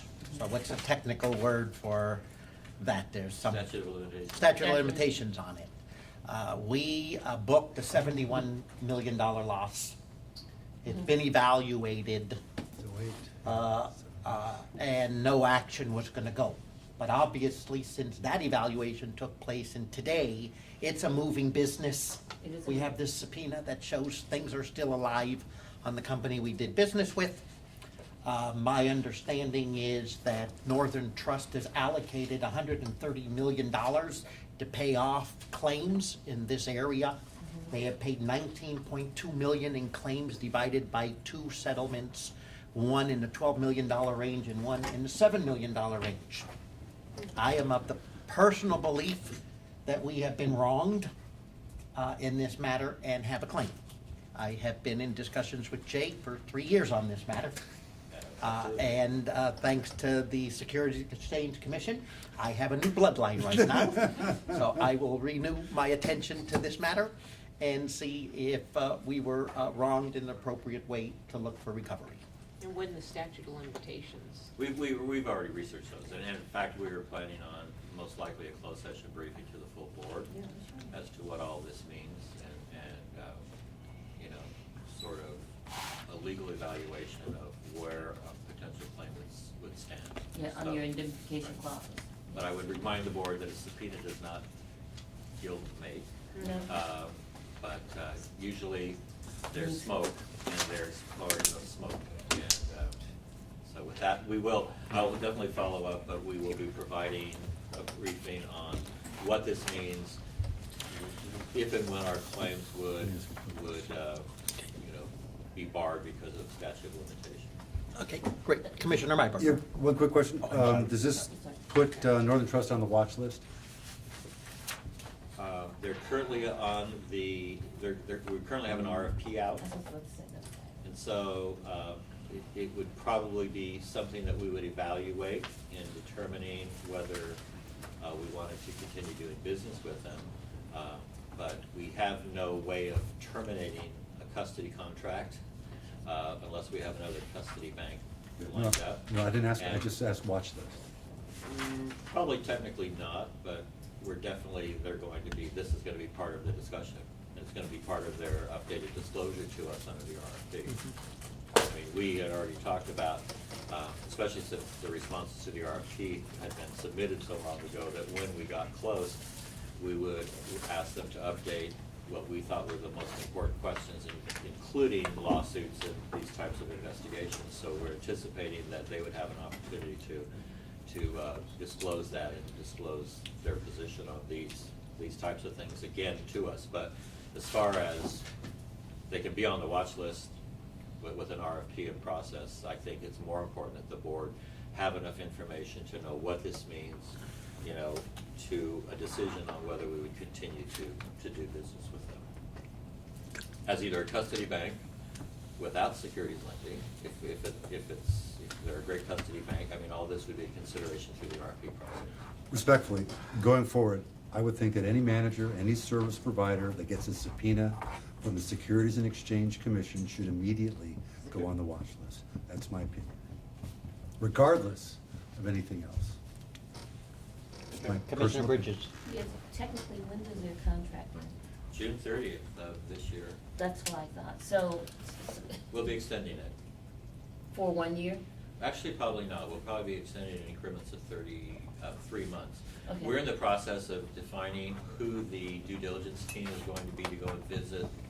I think it's 4 finalists for Custody Bank, because we're just pursuing the Custody Bank agreement without the securities lending at this point. We anticipate that that will be identified in the next couple of weeks, and we'll probably schedule those due diligence visits. So you'll see this probably being brought back, at least as a status of where we're at no later than the July meeting, but we're still not gonna be on target to have made the selection, definitely transition. So we'll probably do it to the end of the year. So you're realistically. saying it's gonna be done with and without securities lending both ways, or? We asked them to bid it separately, and we're Oh, that's proceeding great. to select the Custody Bank first, and then make the decision of whether it would be bundled or unbundled, and what the capabilities would be. But that's been on the burner for at least, what, 8 months, 9 months? We approved the semifinalists at the January board meeting. So we need to get the due diligence visits going with a recommendation, and President Macris has indicated that he's available to be a representative of the board at the due diligence visits, and then we just have representatives from the investment division, accounting division, and me. I'll be there too. I have a question. Yes, that was my question. Do we know if there are any other large security lenders that have been subpoenaed throughout the last 3 years for information from the SEC? Is there a way to find that out? Sure there is. Sure, there probably is, yeah. Yes, they are. This was disclosed in Northern's regulatory filing, so that might be a It'd be great to look at the large, 3, 4 large security lenders to see if they have the same thing. Yeah, that, piggybacks your issue. If everyone is subpoenaed, Yeah. that would be looked at one way, and if only our Because person that happened at- was subpoenaed. That's why I know about it. Sure. Yeah, it's happened at a lot of others already, and so it's not, I mean, the SEC's going and looking at a Just lot of it. catching up. Yeah, they are Yeah. catching up. Yeah. They're doing it I get it. alphabetically, now they're at. Right. That's right, I get it. Trust, so. That's a T, It, right? it happens to all of us. State Street is last. Okay, anything All else right. on the executive director's report? Great. If you can call item number 8 now. And the eighth is, review and approval to commit up to $50 million to draw capital U.S. value add fund. Thank you, Norm. Okay, if I can ask something to start off this, I continue this item, or ask for it to be last, commissioners. If you will tell this item has come to, and it's a slightly different format that it generally comes to us. Generally, we get staff's report, we get a consultant's report. This is, does not have a written consultant's report. The write-up from staff makes no reference to our consultant, but I believe that there is one. I believe that there was some verbal discussions and potential recommendations or non-recommendations to this. So I wanted staff to first lay out for the commission why this has happened and why it's different or unusual, and the transparency of that, so we can be part of the decision-making. Sure, to address the reason why there's no memo from Townsend, is that correct? That's part of it. Not the investment recommendation No, itself? no, just the background of, Got it. Staff conducted due diligence on GON, this is the manager we've invested with previously. Sought to make an investment, approached Townsend. Townsend has decided to make no recommendations, so we have nothing in writing from them. Our plan for today was to make clear that this was a staff recommendation, to walk through our recommendation, and then for me to make the comment that there is no recommendation from Townsend, and then to invite Michael to speak to the board and/or allow the board to ask Michael questions, as well, of course, ask the staff questions. did we ask them to do what they would normally do with an investment like this? Yeah, I'd like Mr. Wang to comment, he's more Sure. familiar with this one. Yeah, sure, yes. We expected an investment recommendation as typical, or investment report, whether it's a recommendation or not. I believe Townsend chose not to provide us with one. We received an email indicating a number of reasons. If I recall, it was surrounding the tenure of the team, as well as the fact that this could be seen as a first-time fund. I believe Michaelin reached out to us and offered to come in to explain other concerns and considerations that they had. I was not part of that meeting, but Bill, Lindsay, and Peter were. So we asked them to do the report, and they chose not to. Did they Right. choose to do it verbally? Or did we ask for them to do it verbally? I don't know. Are you choosing to do it verbally? Because we do have a recommendation. I mean, colleagues, just so you know, my concern is, I believe there's a recommendation out there of some sort, and it's not in our packet, and I don't think we're gonna do the best job without having this public and having that recommendation surface to us. So the question is, does the Townsend recommendation exist on this particular That's right. investment? It does not. That's not. I'd be happy to explain to the board our due diligence process and where this has fallen and why we have nothing in writing for you, if that would be the consent chair. I'll maybe down the line, but right now I'll direct my questions to staff. Did you receive notification that there may be a conflict, and were you requested to give them a pass on this? They were not.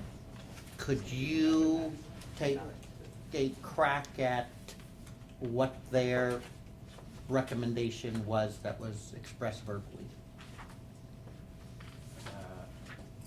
I believe I shared two of the concerns that was shared in the email that I received from Michaelin. The tenure or experience of the team, particularly their length of time working together. And then secondarily, the fact that this is really the first institutional fund, U.S. fund, that Gaw Capital is sponsoring. Obviously, we have different opinions about those two considerations, but those were the ones that were shared in the email that I received. Now, she shared additional concerns in a face-to-face meeting that I was not part of, so it's difficult for me to comment on those. Commissioner, maybe I could just fill in and make clear the process here. So staff came to me with a recommendation to invest in Gaw Capital. I was present in one meeting with Mr. Gaw. I supported that recommendation. Staff informed me that Townsend, was remaining silent, that we would not receive a recommendation from Townsend. So Michaelin and Peter and Lindsay and I met, and I listened to all of Townsend's concerns as expressed through Michaelin, and I took diligent notes, and then I followed up on each and every one of her concerns. So that's where we are right now. Okay. I will turn it over to you to make your full presentation, but it's very, very simple for me. I believe from a legal perspective, this board needs to know the consultant's view. Sure. We do not have it in writing. We do not have it in our written communication. There's no reference even to Townsend in the written communication. So I'm calling this out special. I'm giving it the attention it needs for business being done in a very unorthodox way. I will open it up at the appropriate time to Townsend to share whatever they want to, but I do not want to expose this commission and our organization to make a decision when there are true facts on the table that were not shared with the commission. Certainly. Regarding our recommendation, we believe that Mr. Gaw has a unique skill set in terms of innovation, imagination, creativity, and design. I think he's a unique talent in terms of a real estate investor. And staff has extensive information to share, and we had planned to then invite Michaelin to offer her views. So. Thank you for your comments and background, Commissioner Marcus. We do wholeheartedly recommend this investment opportunity. We had talked earlier in the board meeting about the attractiveness of San Francisco real estate.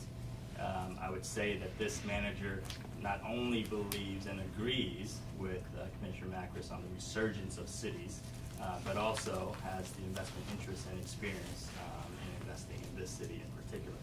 But even Goodwin Gaw would say, and he's coming in next week, so you can hear from him directly, that core real estate in San Francisco, but in gateway cities all over the world, is pretty fairly or fully valued. It's expensive, right?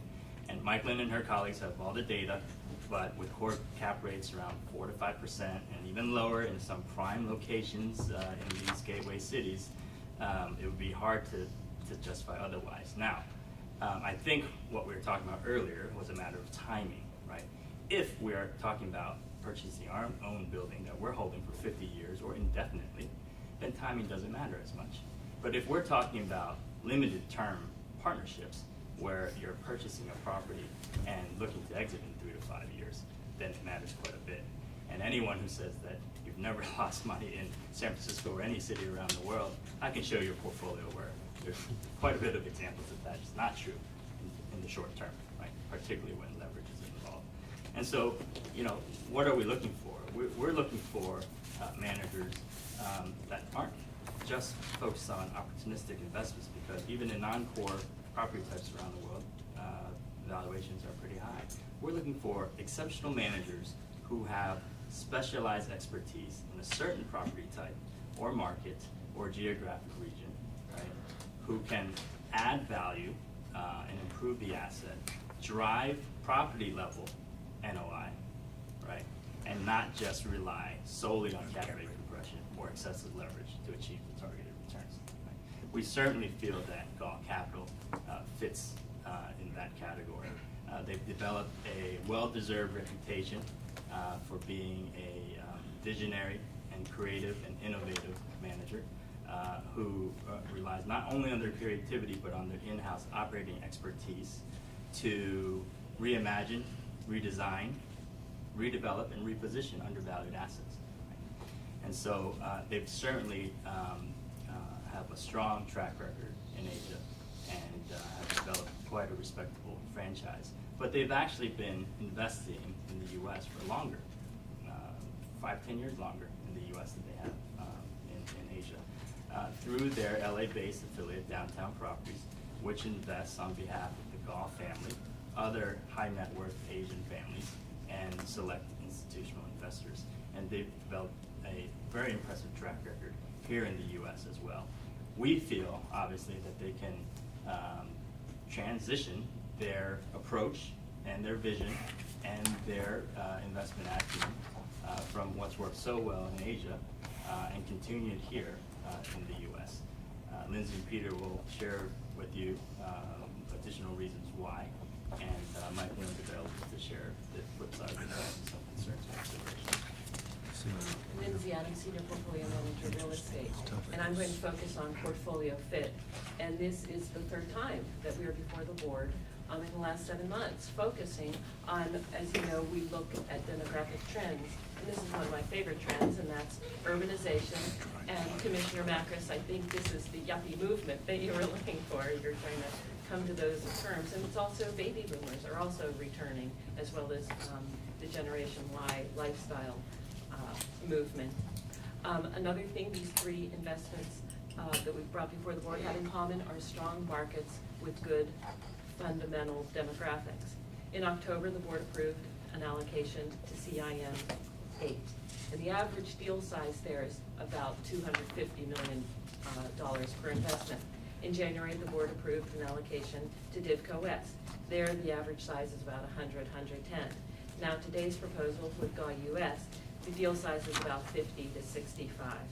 So in addition to size, there are also differences in approaches. CIM, it's kind of fun talking to Gaw because they can see CIM's roots as they are right now. They're entrepreneurial. They're always going where the puck is going to be in an emerging market. And now CIM is a successful Park Avenue developer. DivCo West, as you know, focuses primarily on office, but they're following their name brand tech companies.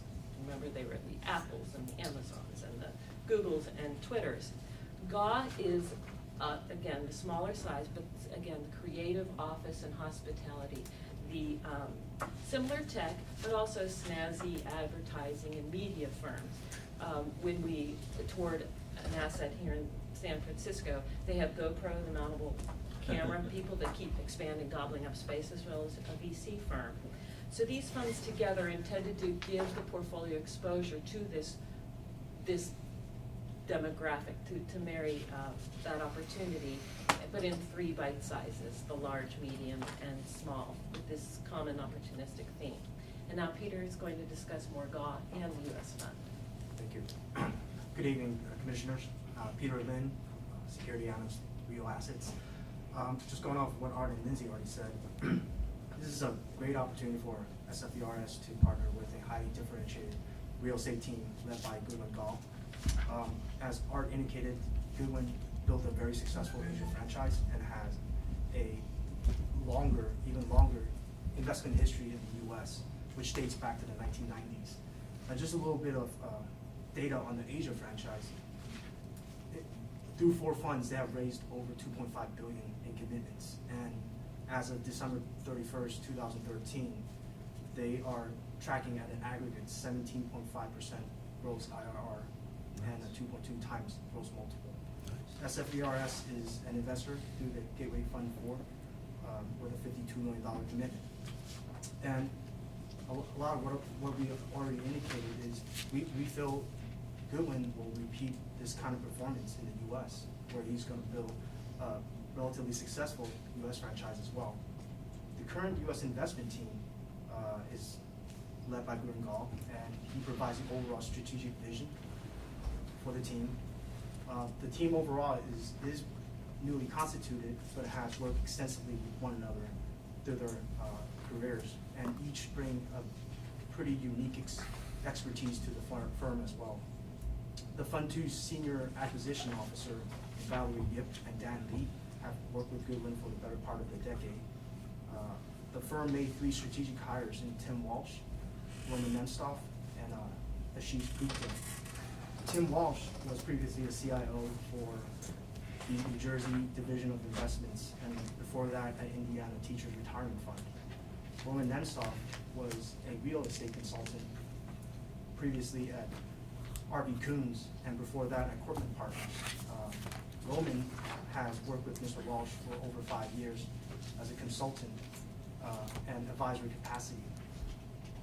Ashish Gupta, the 3rd acquisitions officer for the fund, previously worked at Lehman Brothers Holdings for quite a long time. And at Lehman Brothers, he was responsible for a $12 billion portfolio over 30 million square feet, overseeing the liquidation of that portfolio and generating returns back to the Lehman estate. Mr. Gupta has significant experience working with distressed properties. Overall, the U.S. team's track record is pretty impressive.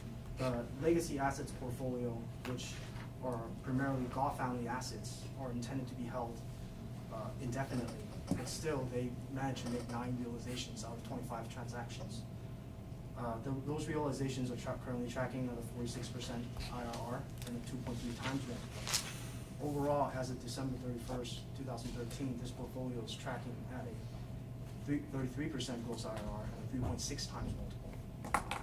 The U.S. platform's first institutional fund, primarily funded by 2 large Korean investors and various Asian families, called Downtown Properties U.S. Fund 1, or USF1, is a 2011 vintage, and already they've returned 40% of capital back to their investors. And this is with 3 realizations out of 10 transactions, and has yielded a 72% IRR and 1.9 times gross multiple. Overall, the fund is projected to perform at 25% gross IRR and 2 times. Based on the due diligence, we think this is a great opportunity for SFERS. And because of these reasons, we recommend a commitment of $50 million to Gall Capital U.S. Value Add Fund. This concludes my comments, and I would like to turn it back to Phil. And board members, at this time, we were going to, make clear, and my opening comments were going to be that clearly this was a staff recommendation, and at this time to, invite you know, Michael to make comments, or for the board to ask either the staff or Michael questions. So however the board would like to proceed. Well, it's your call if you'd like to ask her to speak for this moment. Well, I asked Michaelin to be here. She had planned to be here anyway, but I specifically wanted her to be present to the board. And so, yeah, I would certainly welcome Michaelin's comments to the board. Michael McGee, Townsend Group. I guess I'll start with a little bit of how we got to where we are. It's interesting given some of the conversations today. Under the reasonable minds will disagree. I think that's the situation we have here. We have looked at the same information your staff has looked at. It's our job, and you'll notice if you go back and look at our historical recommendations, we raise issues and concerns. We discuss the mitigating factors and how we get comfortable with those issues and concerns, and we provide a recommendation. I have been doing this for 26 years. I have never yet had to write a "we recommend you don't invest" memo. And so when we got to the point where staff was clear that they were comfortable, and we were clear that we did not believe there was enough foundation for us to get comfortable, we were kind of at a, what do we do now? And if we had a closed session vehicle, we would be happy to provide you in closed session a document that explains our concerns. Reason we will not do it in open session is that this is a new manager with a first-time fund who, for all intents and purposes, could be very successful, and we have no interest in providing a document to the public that would kill them from any additional capital raising at all. In a closed session document, we can tell you why we can't get comfortable with those things. We can give you more details. We can use names. We can use specifics, and all of the information that we would discuss in our investment committee could be conveyed to you. We don't have that option today. We also had a timing issue. I can provide that memo in April. I could not get it done in May. And in order for you to get the fee discount that you wanted, you needed to make an investment decision in May, not in April. So your staff decided to go forward with it without a memo from Townsend. I'm happy to walk you through my reasons. I think your staff has done a very good job of explaining most of them. And it's just simply that we were unable to get comfortable. We think the financial strength of the firm is solid. Goodwin Gaw and their China entity has a strong cash flow, strong assets under management. The firm founder, we have confidence in, as evidenced by the fact that we did support a China investment. And at your staff's recommendation, concurred with that, as well as the fact, even though it was outside of what we consider to be the best market opportunity, we believe the manager is capable of being successful. And we believe they have access to the deal flow. They can certainly show that. As Peter indicated, the realizations to date, albeit they are limited, they have been in excess of the return target. So those are the things that indicate to us that this is a manager likely to be successful. The issues that we have with the firm are the weakness, as far as weaknesses. The firm management team consists of 5 individuals, 2 of whom were hired as recently as October and December of 2013. While they have worked together before, they have not worked together in the capacity of an investment management team. So they were not collectively acquiring, managing, and disposing of assets together. They know each other, they're familiar with each other. They have not worked for the same company for any other than Goodwin and 2 of the original acquisitions people that are brought over from your downtown partners. We generally look at that and say we want this team to get some seasoning. We want to see them work together. We want to know that Goodwin in Asia and everybody else here in the U.S. can actually function. And that is one of our next concerns, is the fact that the team hasn't worked together, and yet they are globally distributed, both across the U.S. as well as in Asia. 4 employees who are key employees to the acquisitions and asset management process remain to be hired. They are not as yet designated in the organizational chart. They are empty positions. The limited track record, and we say limited, the challenge is that most of what Mr. Gaw has purchased is for his family. They are long-term holders. By their nature, they aren't sellers. They have, in the history of the firm in the U.S., purchased only 42 assets and sold 6 that were purchased half of those purchased after 2008. So that very high track record is a huge market recovery track record, very specific to a market recovery from the depths of the worst collapse we've had to a recovery of where we are today. That's really where the biggest issues for us. The key person risk, we think Goodwin Gaw is a smart man. But we're not sure about the rest of the team and how they will work together. And if Goodwin goes down between here and Asia, we're not sure what you have left in the firm and their ability to work together, because he has been the US presence for this firm. Mr. Walsh has significant institutional experience, none of it in managing a real estate investment management firm. And he will be the president and COO. I'm trying not to name too many names here in open session. There are great, solid individuals. I don't think I need to make the case for the investment. There certainly were issues that we felt gave us some great comfort, and I did participate in the property tours. We have a little less comfort with the type and size of assets that this manager is seeking to invest in at this time in the market. Our discussions with venture capital people focusing in the technology area is that we're somewhere around 1999. That puts us very close to a tech bubble, and if we have one, the smaller tenants are the most likely to leave. We are comfortable with CIM, we are comfortable with DivCo West. We recommended both of those funds, and we brought CIM in its infancy to you after they had done one fund with over 50% of that fund realized. And we would look to them, to GAW US, as being an emerging manager. However, in your emerging manager requirements, you require a 5-year track record for the management team, and they do not have that. They also have too much assets under management to qualify under your emerging manager program. So from our perspective, they do not comply with the requirements of due diligence. If this were Townsend on its own, we would never have had a meeting with GAW. They would have, the fund would have fallen out as simply being one we don't have enough to scrape on and look at. We would continue to monitor them, and we would come back in the second fund and look at what they've done based on what they said and look for some tenure with the management firm.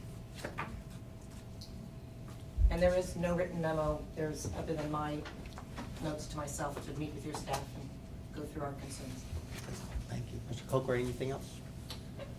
I followed up on a number of the concerns that Michael raised in the meeting that we had. If you'd like, I'd be glad to walk through those, or you could ask either staff or Michael any questions, whatever you wish. No, I just want you to be able to complete the report the way you'd like to submit it. Well, I'll make some general comments, and if the board would like details. So, I spoke with Mr. Gaw personally, extensively, about his hiring decisions with several people.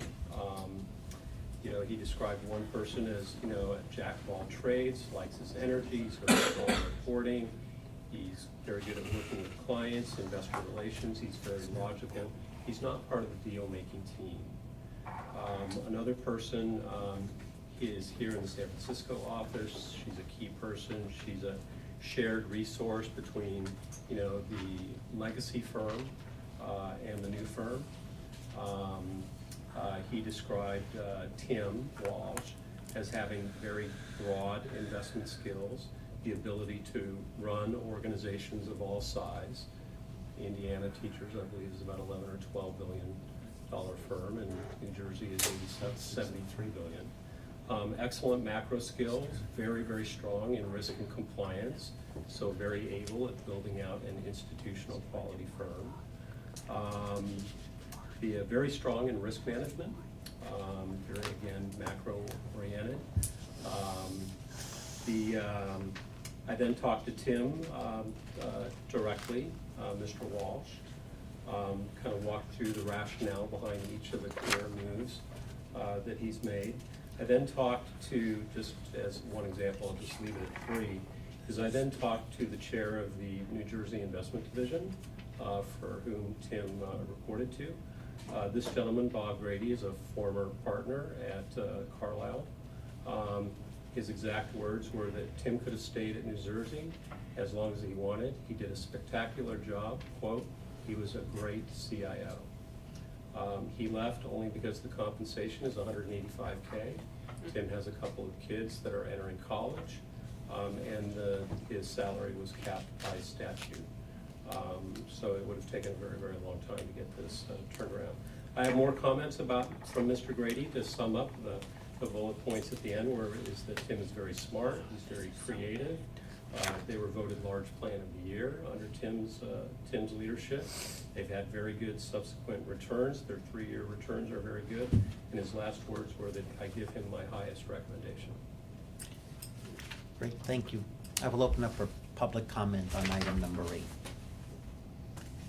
Seeing none, I will close public comment. Questions, observations from the commission? Professor Mayberger. Yeah, thank you. A few comments on the team, because I think the CFA approach allows tacking. If it's pretty much the same strategy and the same team that's involved from another firm, they can bring that to the new firm. So from what I'm hearing from Townsend, that's not the case here, because you're saying it's a different team, it's not the same. Is there any difference of opinion from staff? Well, it depends on which team you're talking about, right? If you're talking about the Gall Capital Asia team, then only Goodwin Gall is joining this kind of U.S. team as the head of the U.S. team.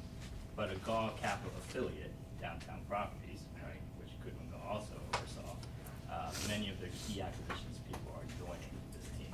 And so the Downtown Properties team, the key ones anyway, are going to be joining this institutional platform, right, and Goodwin as the leader. So it depends on how you want to look at it. Okay, so you don't have the same concerns about having a team intact that's worked together, generating these returns and all that? I do not, because, we're looking at the legacy assets that much of this Downtown Properties team was responsible for, in addition to Goodwin, right? We share the Asia track record to show that the firm itself has done well in their endeavors, right? But that they also have a solid track record here in the U.S. And that actually is a longer-term track record than the one they have in Asia. How about the experience? If they just had experience after 2005, it's after 2008, that's a concern. How, have they had experience in depth before? Downtown Properties has been investing formally since 2000, but a lot of the assets that Goodwin personally invested in on behalf of his family date all the way back to 1991, right? Gall Capital Asia was founded in 2005. So the U.S. track record, an entity actually is longer tenured, right? 2008, I'm not sure what you're referring to there. There is 2 additional team members that just joined last year and 4 additional ones to be added, right? But yeah, they're starting up an institutional platform here, but it's not a startup from scratch by any means. Okay. And Leslie, I noticed that they're seeking $300 million and you're asking for a $50 million commitment, so that's about 1/6 of the fund. Correct, and we continue to have debates with Bill, who wants double that amount. When it's 75. Yeah, 75. But we think 50 is a solid endorsement, right, of a fund that's going to be about $300 million. For that endorsement and an early commitment, we have negotiated preferential terms, right? The Asia fund is 1.5%, and every other LP is going to pay 1.5% management fees. We're starting at 1.25 and negotiated a step down to 1% after the 3-year investment period.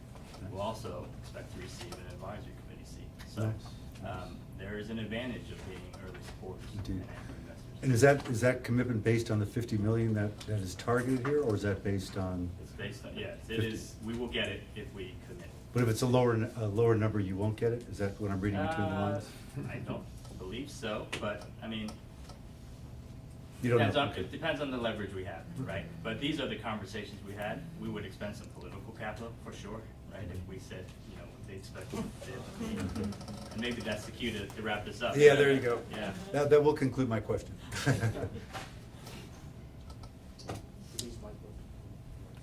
Other questions, Wendy? Wendy, anything? It's difficult for us because, if you go by all the rules of consultancy, you do miss a lot of these deals. But then again, you avoid a lot of times the ones that go down because of all the factors that are normally tied to this. So for us, it's really hard you know, reading, you know, something that's very basic about, you know, we don't have the opportunity because we really would have to dig in and understand probably more about, at least for me, more about his individual investments. Well, he's coming to address the board next week at the Investment. investment Okay. committee. Yeah. It So that's depends- good. Right, so whatever Yeah. decision you guys make today, we certainly wouldn't close before that time, Uh-huh. so. I mean, I would definitely be looking at this as opportunistic pool because it doesn't pass, or merging pool because it doesn't feel like it passed the parameters of the consultant test. So I guess, you know, I have a harder time feeling like this, you know, again, you've got key man risk, But we are protected by the key man provision. So if Okay. he leaves, we're protected.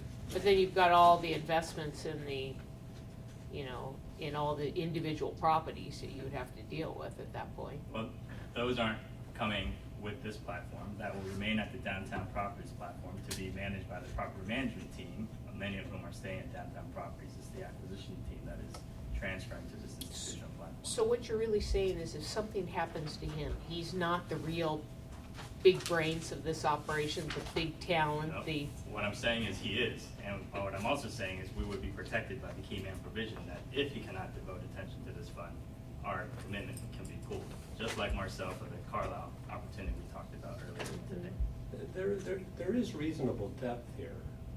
You know, you see some charts here that the size of the team, you know, it's not a one-man shop. It's a reasonably sized team. What's new is that while they're very experienced in Asia and they're very experienced in the US, is that they've never had an institutionally focused US strategy. That's what's new here.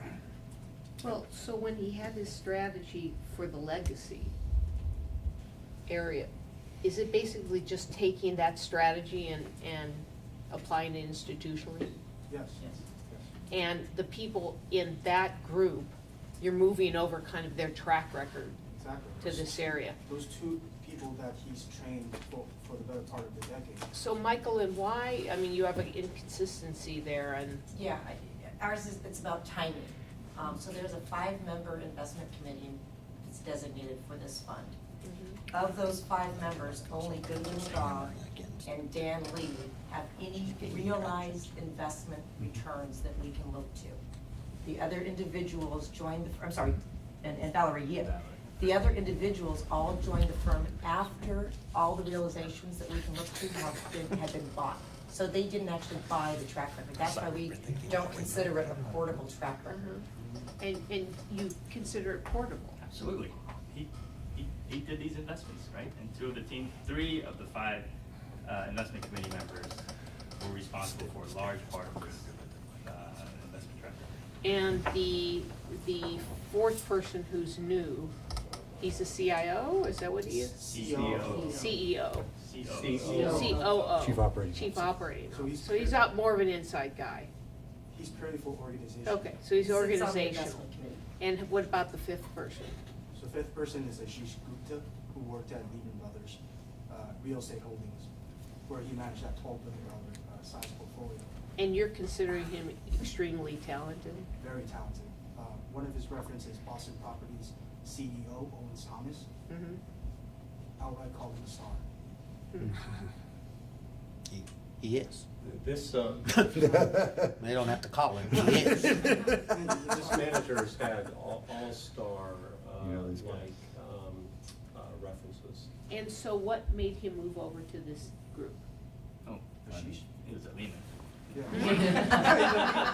Yeah, it's a closed-end job. Right, Yeah. it's not a going concern. So He was helping to wind No, down. I mean, no, I know that, but he has the ability to go anywhere. he has the ability to go. He has the ability to go anywhere. Why is he coming here?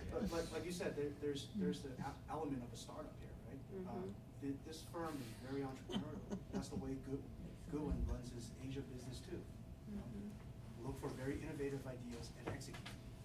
He might not be the guy who's deal sourcing all the time, but at the same time, he needs very competent people to execute his vision. And that's what he has in his core team. And you've looked at his track record of Lehman and unwinding a lot of the properties, and you're thoroughly impressed? Yes, there's a lot of cases where you created value. We didn't share that track record with you because that's a completely different strategy, Yeah. right? Winding down distress Yeah, assets. you're right. First. That's not what they're gonna be doing here. Hopefully. But yes, you did a great job. Yeah. And why would he join? I mean, you have to just meet Goodwin, right? I mean, I think even Michaeline would say this guy is very impressive. What Michaelin's saying is that she needs to see more institutionalization Yeah, around yeah. this platform, right? But This team. Yeah, Yeah. yeah. So you know, Got it, yeah, you'll get a as sense. she said, they could absolutely be stars, it's just a little bit, it's higher risk factor in general, Yes. because it doesn't look the institutional consultant kind of, we're gonna take all the boxes. Bill, this one, you would say you would take double if you had the opportunity? When I came out of the meeting with Mr. Goodwin, I personally thought that he was a real star in terms of imagination, creativity, innovation, and design. And I've seen firsthand where one property here and another property here, and this one over here, when it has the right, all the warm colors and design, it can charge 150% of the rent of the one right across the street. Yeah. And this one is oversubscribed, and no one will go. There's no waiting list on this one over here. So I came out of that meeting, and I think my exact words were to Peter was, you should invest as much money with him as you can. So, now that said, the staff has done considerably more work than I have. I've spent an hour and a half with Mr. Goodwin in a meeting, and another hour with him on the phone. So the staff is much more of an expert than I am. Anything else? Commissioner Driscoll. Yes, let's see. Let me get the trivial question out of the way first. The Frank Hotel, is that the Frank Hotel? Yes. Yes. I thought so, okay. Whether that was distressed or developmental. It's part of the presentation materials, but it's identified as the G Hotel. That's the name of it. What was the role? They were involved in that, or what was the role? Yeah. Yes, Yeah. AEW sold Hotel Frank to Gaw. Oh, really? And they have rebranded it as Hotel G. Right. There's a Hotel G in Beijing, Hong Kong, and Thailand, and this is the San Francisco. It Very hip. opened, it's part of our due diligence was to make sure that indeed nobody from Unite Local was in front of the building, and that's true. Where does it stand now? Has it It's been? open. It's open. It's open, so it's not for sale. It's just open. Okay. All the food and beverage is still under development, so they're offering very good discounts right now. because- Soft opening. It's a soft opening, but indeed, I talked to. Who Michelle. sold the It's property? nice. AEW, Aldrich AEW. Waltz, one of our other Yeah, managers. AEW. Well, they flipped it. Okay, Commissioner Driscoll, you have the floor. Yeah, sorry to send us off on that tangent. Hopefully local two is satisfied with the results. They look like they are, there's no We'll protest. find out. Okay, in terms of dollars, with a 65% leverage cap, whether they're gonna raise 300 or 500, that takes them close 700 to $1 billion. It then has to do with deal size. Looking at the lineup given to us, we're talking $10s and $12 million deals.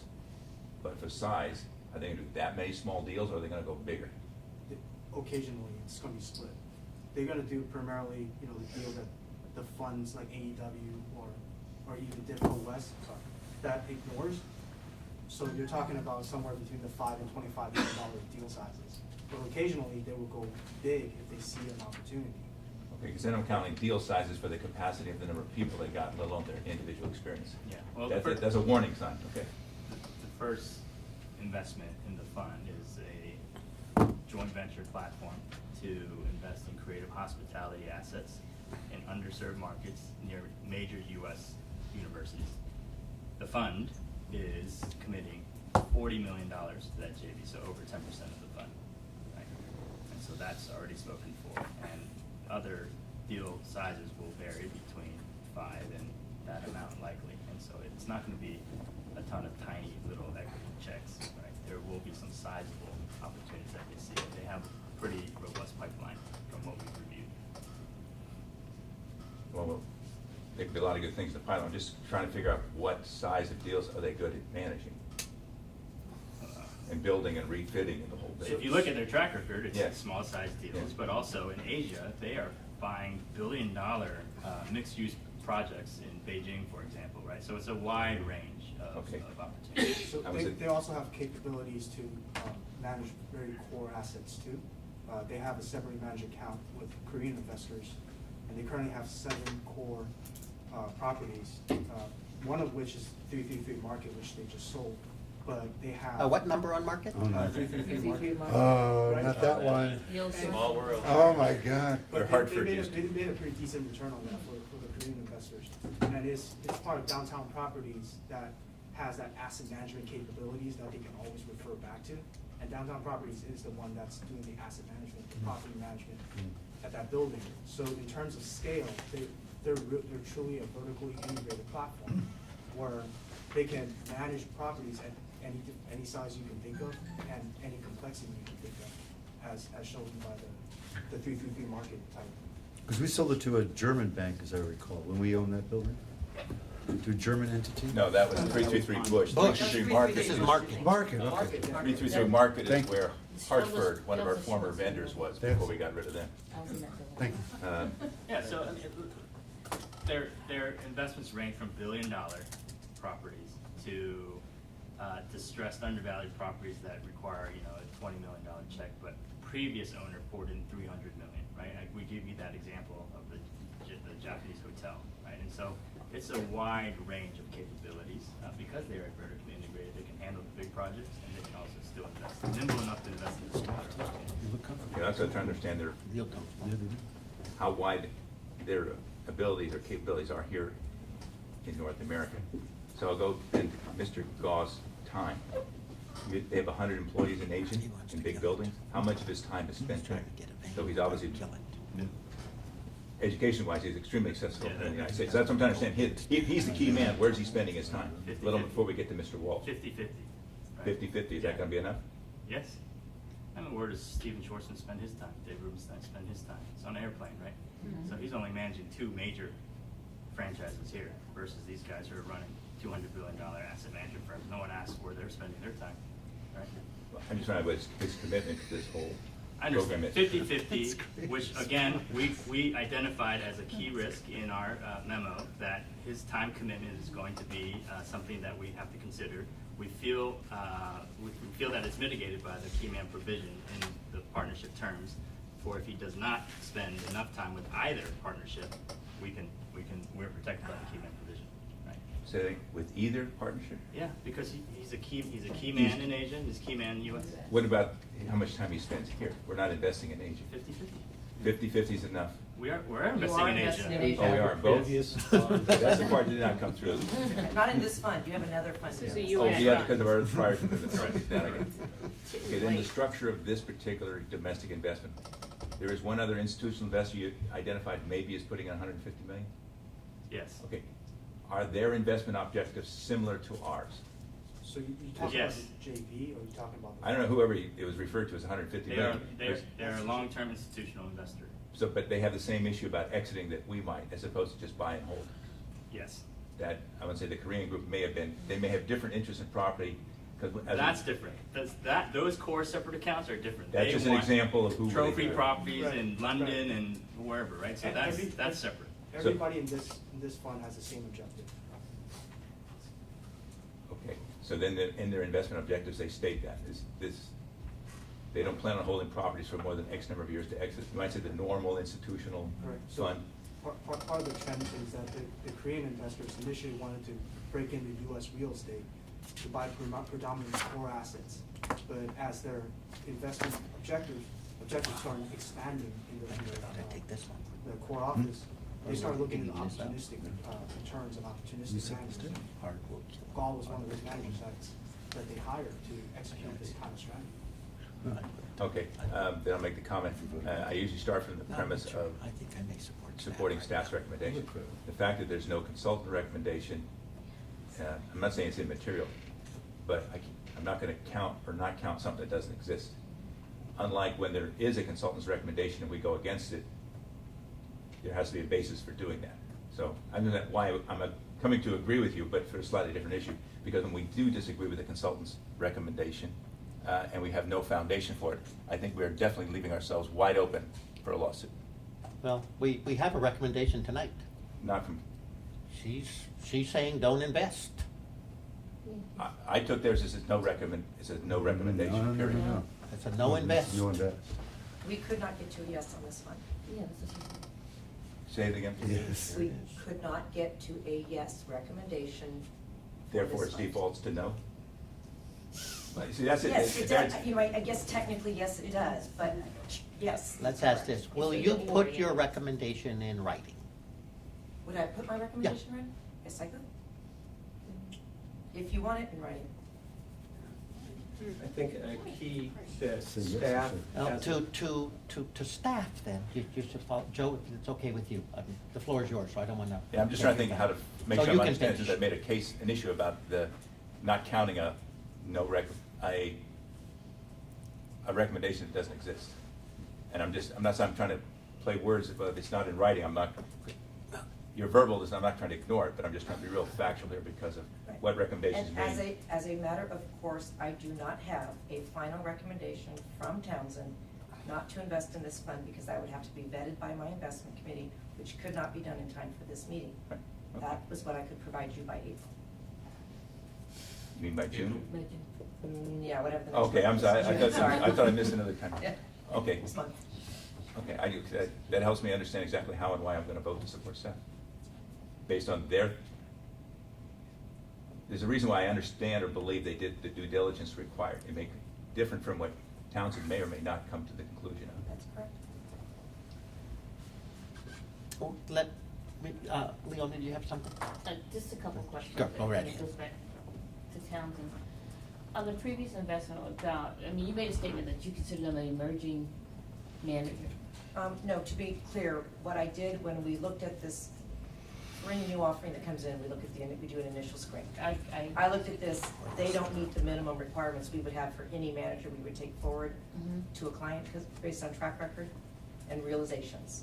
So I looked at your emerging manager policies to determine if we could attribute a 5-year track record to the existing team and qualify them under emerging manager. There's a problem with the 5-year track record, and there's also a problem with the fact that they have assets under management that exceed your maximum assets under management for emerging managers.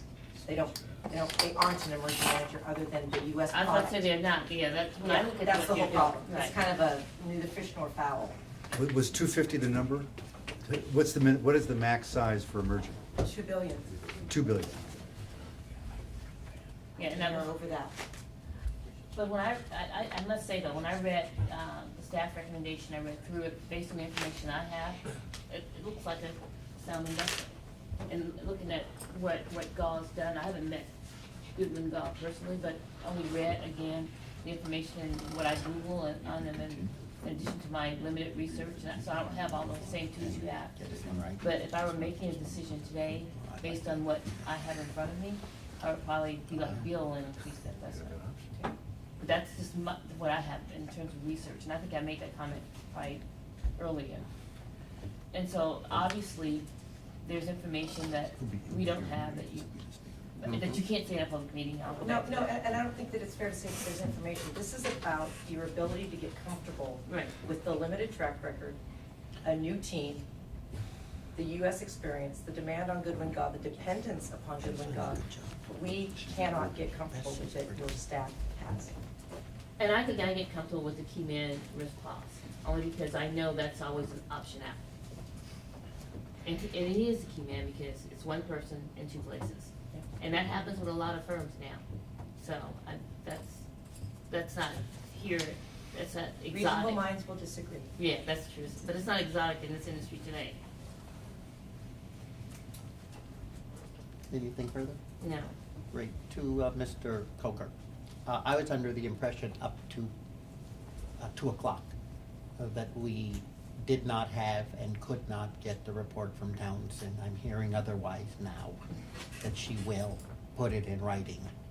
So do you want it in writing? You're our chief investment officer. They're a consultant. We pay them. There's obviously, I got it wrong by 2 o'clock, or there's a change of mind between 2 o'clock and now to get it in writing? I'm not sure. No, I was told that Michael told me a couple weeks ago when we met that we would not receive anything in writing. But she's indicating she'll put it in writing now, so would we like it? For this board item, I think we're asking you to vote on the recommendation.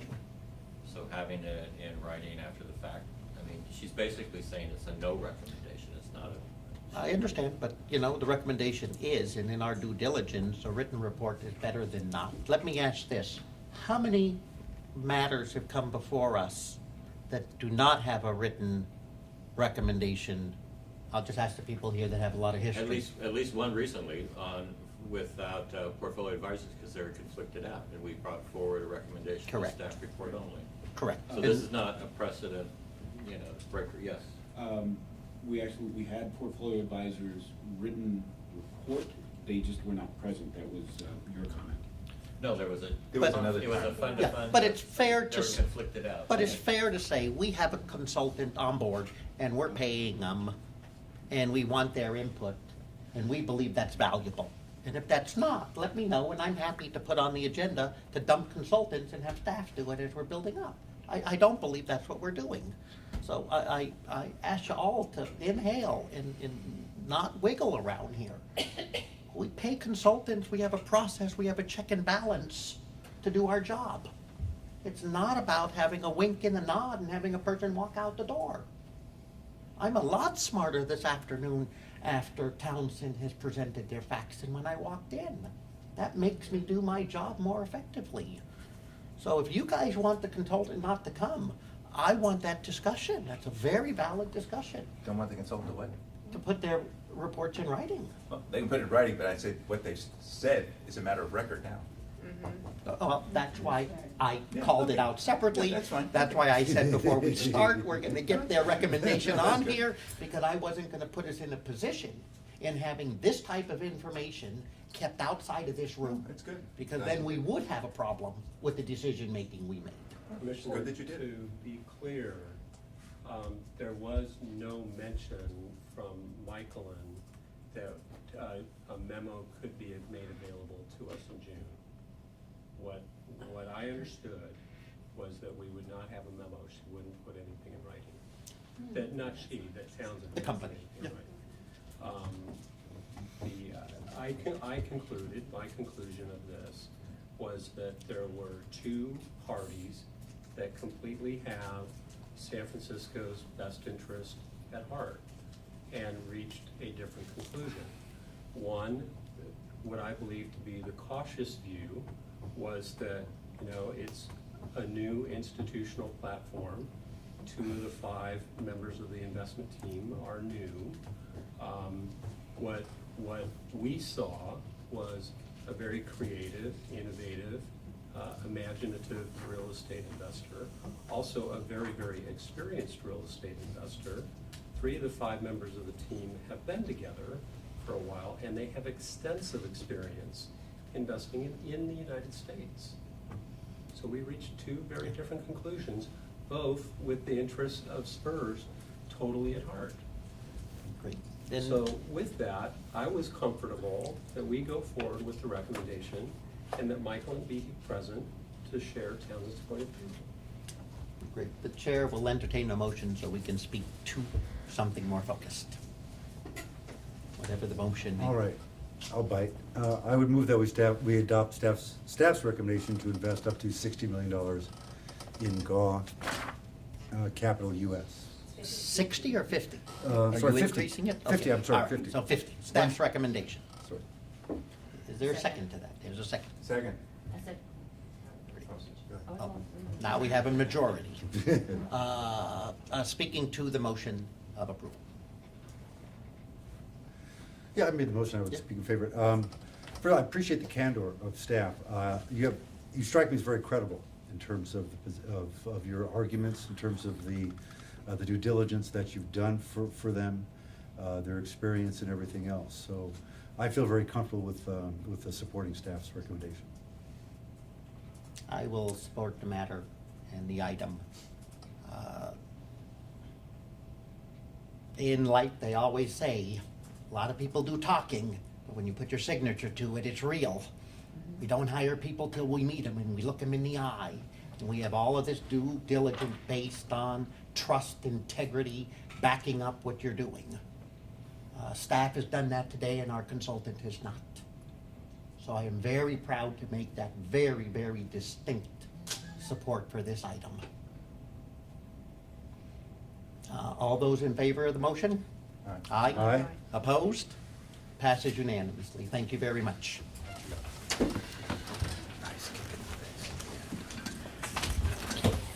The next item is a good of the order. Any member who would like to address the commission on a non-calendared item would have the opportunity to do so. Seeing none, I will close public comment. And how's everyone's appetite? We have a closed session item. It's late. We have no air conditioning. Thank you. Yeah, we have no air conditioning. This is.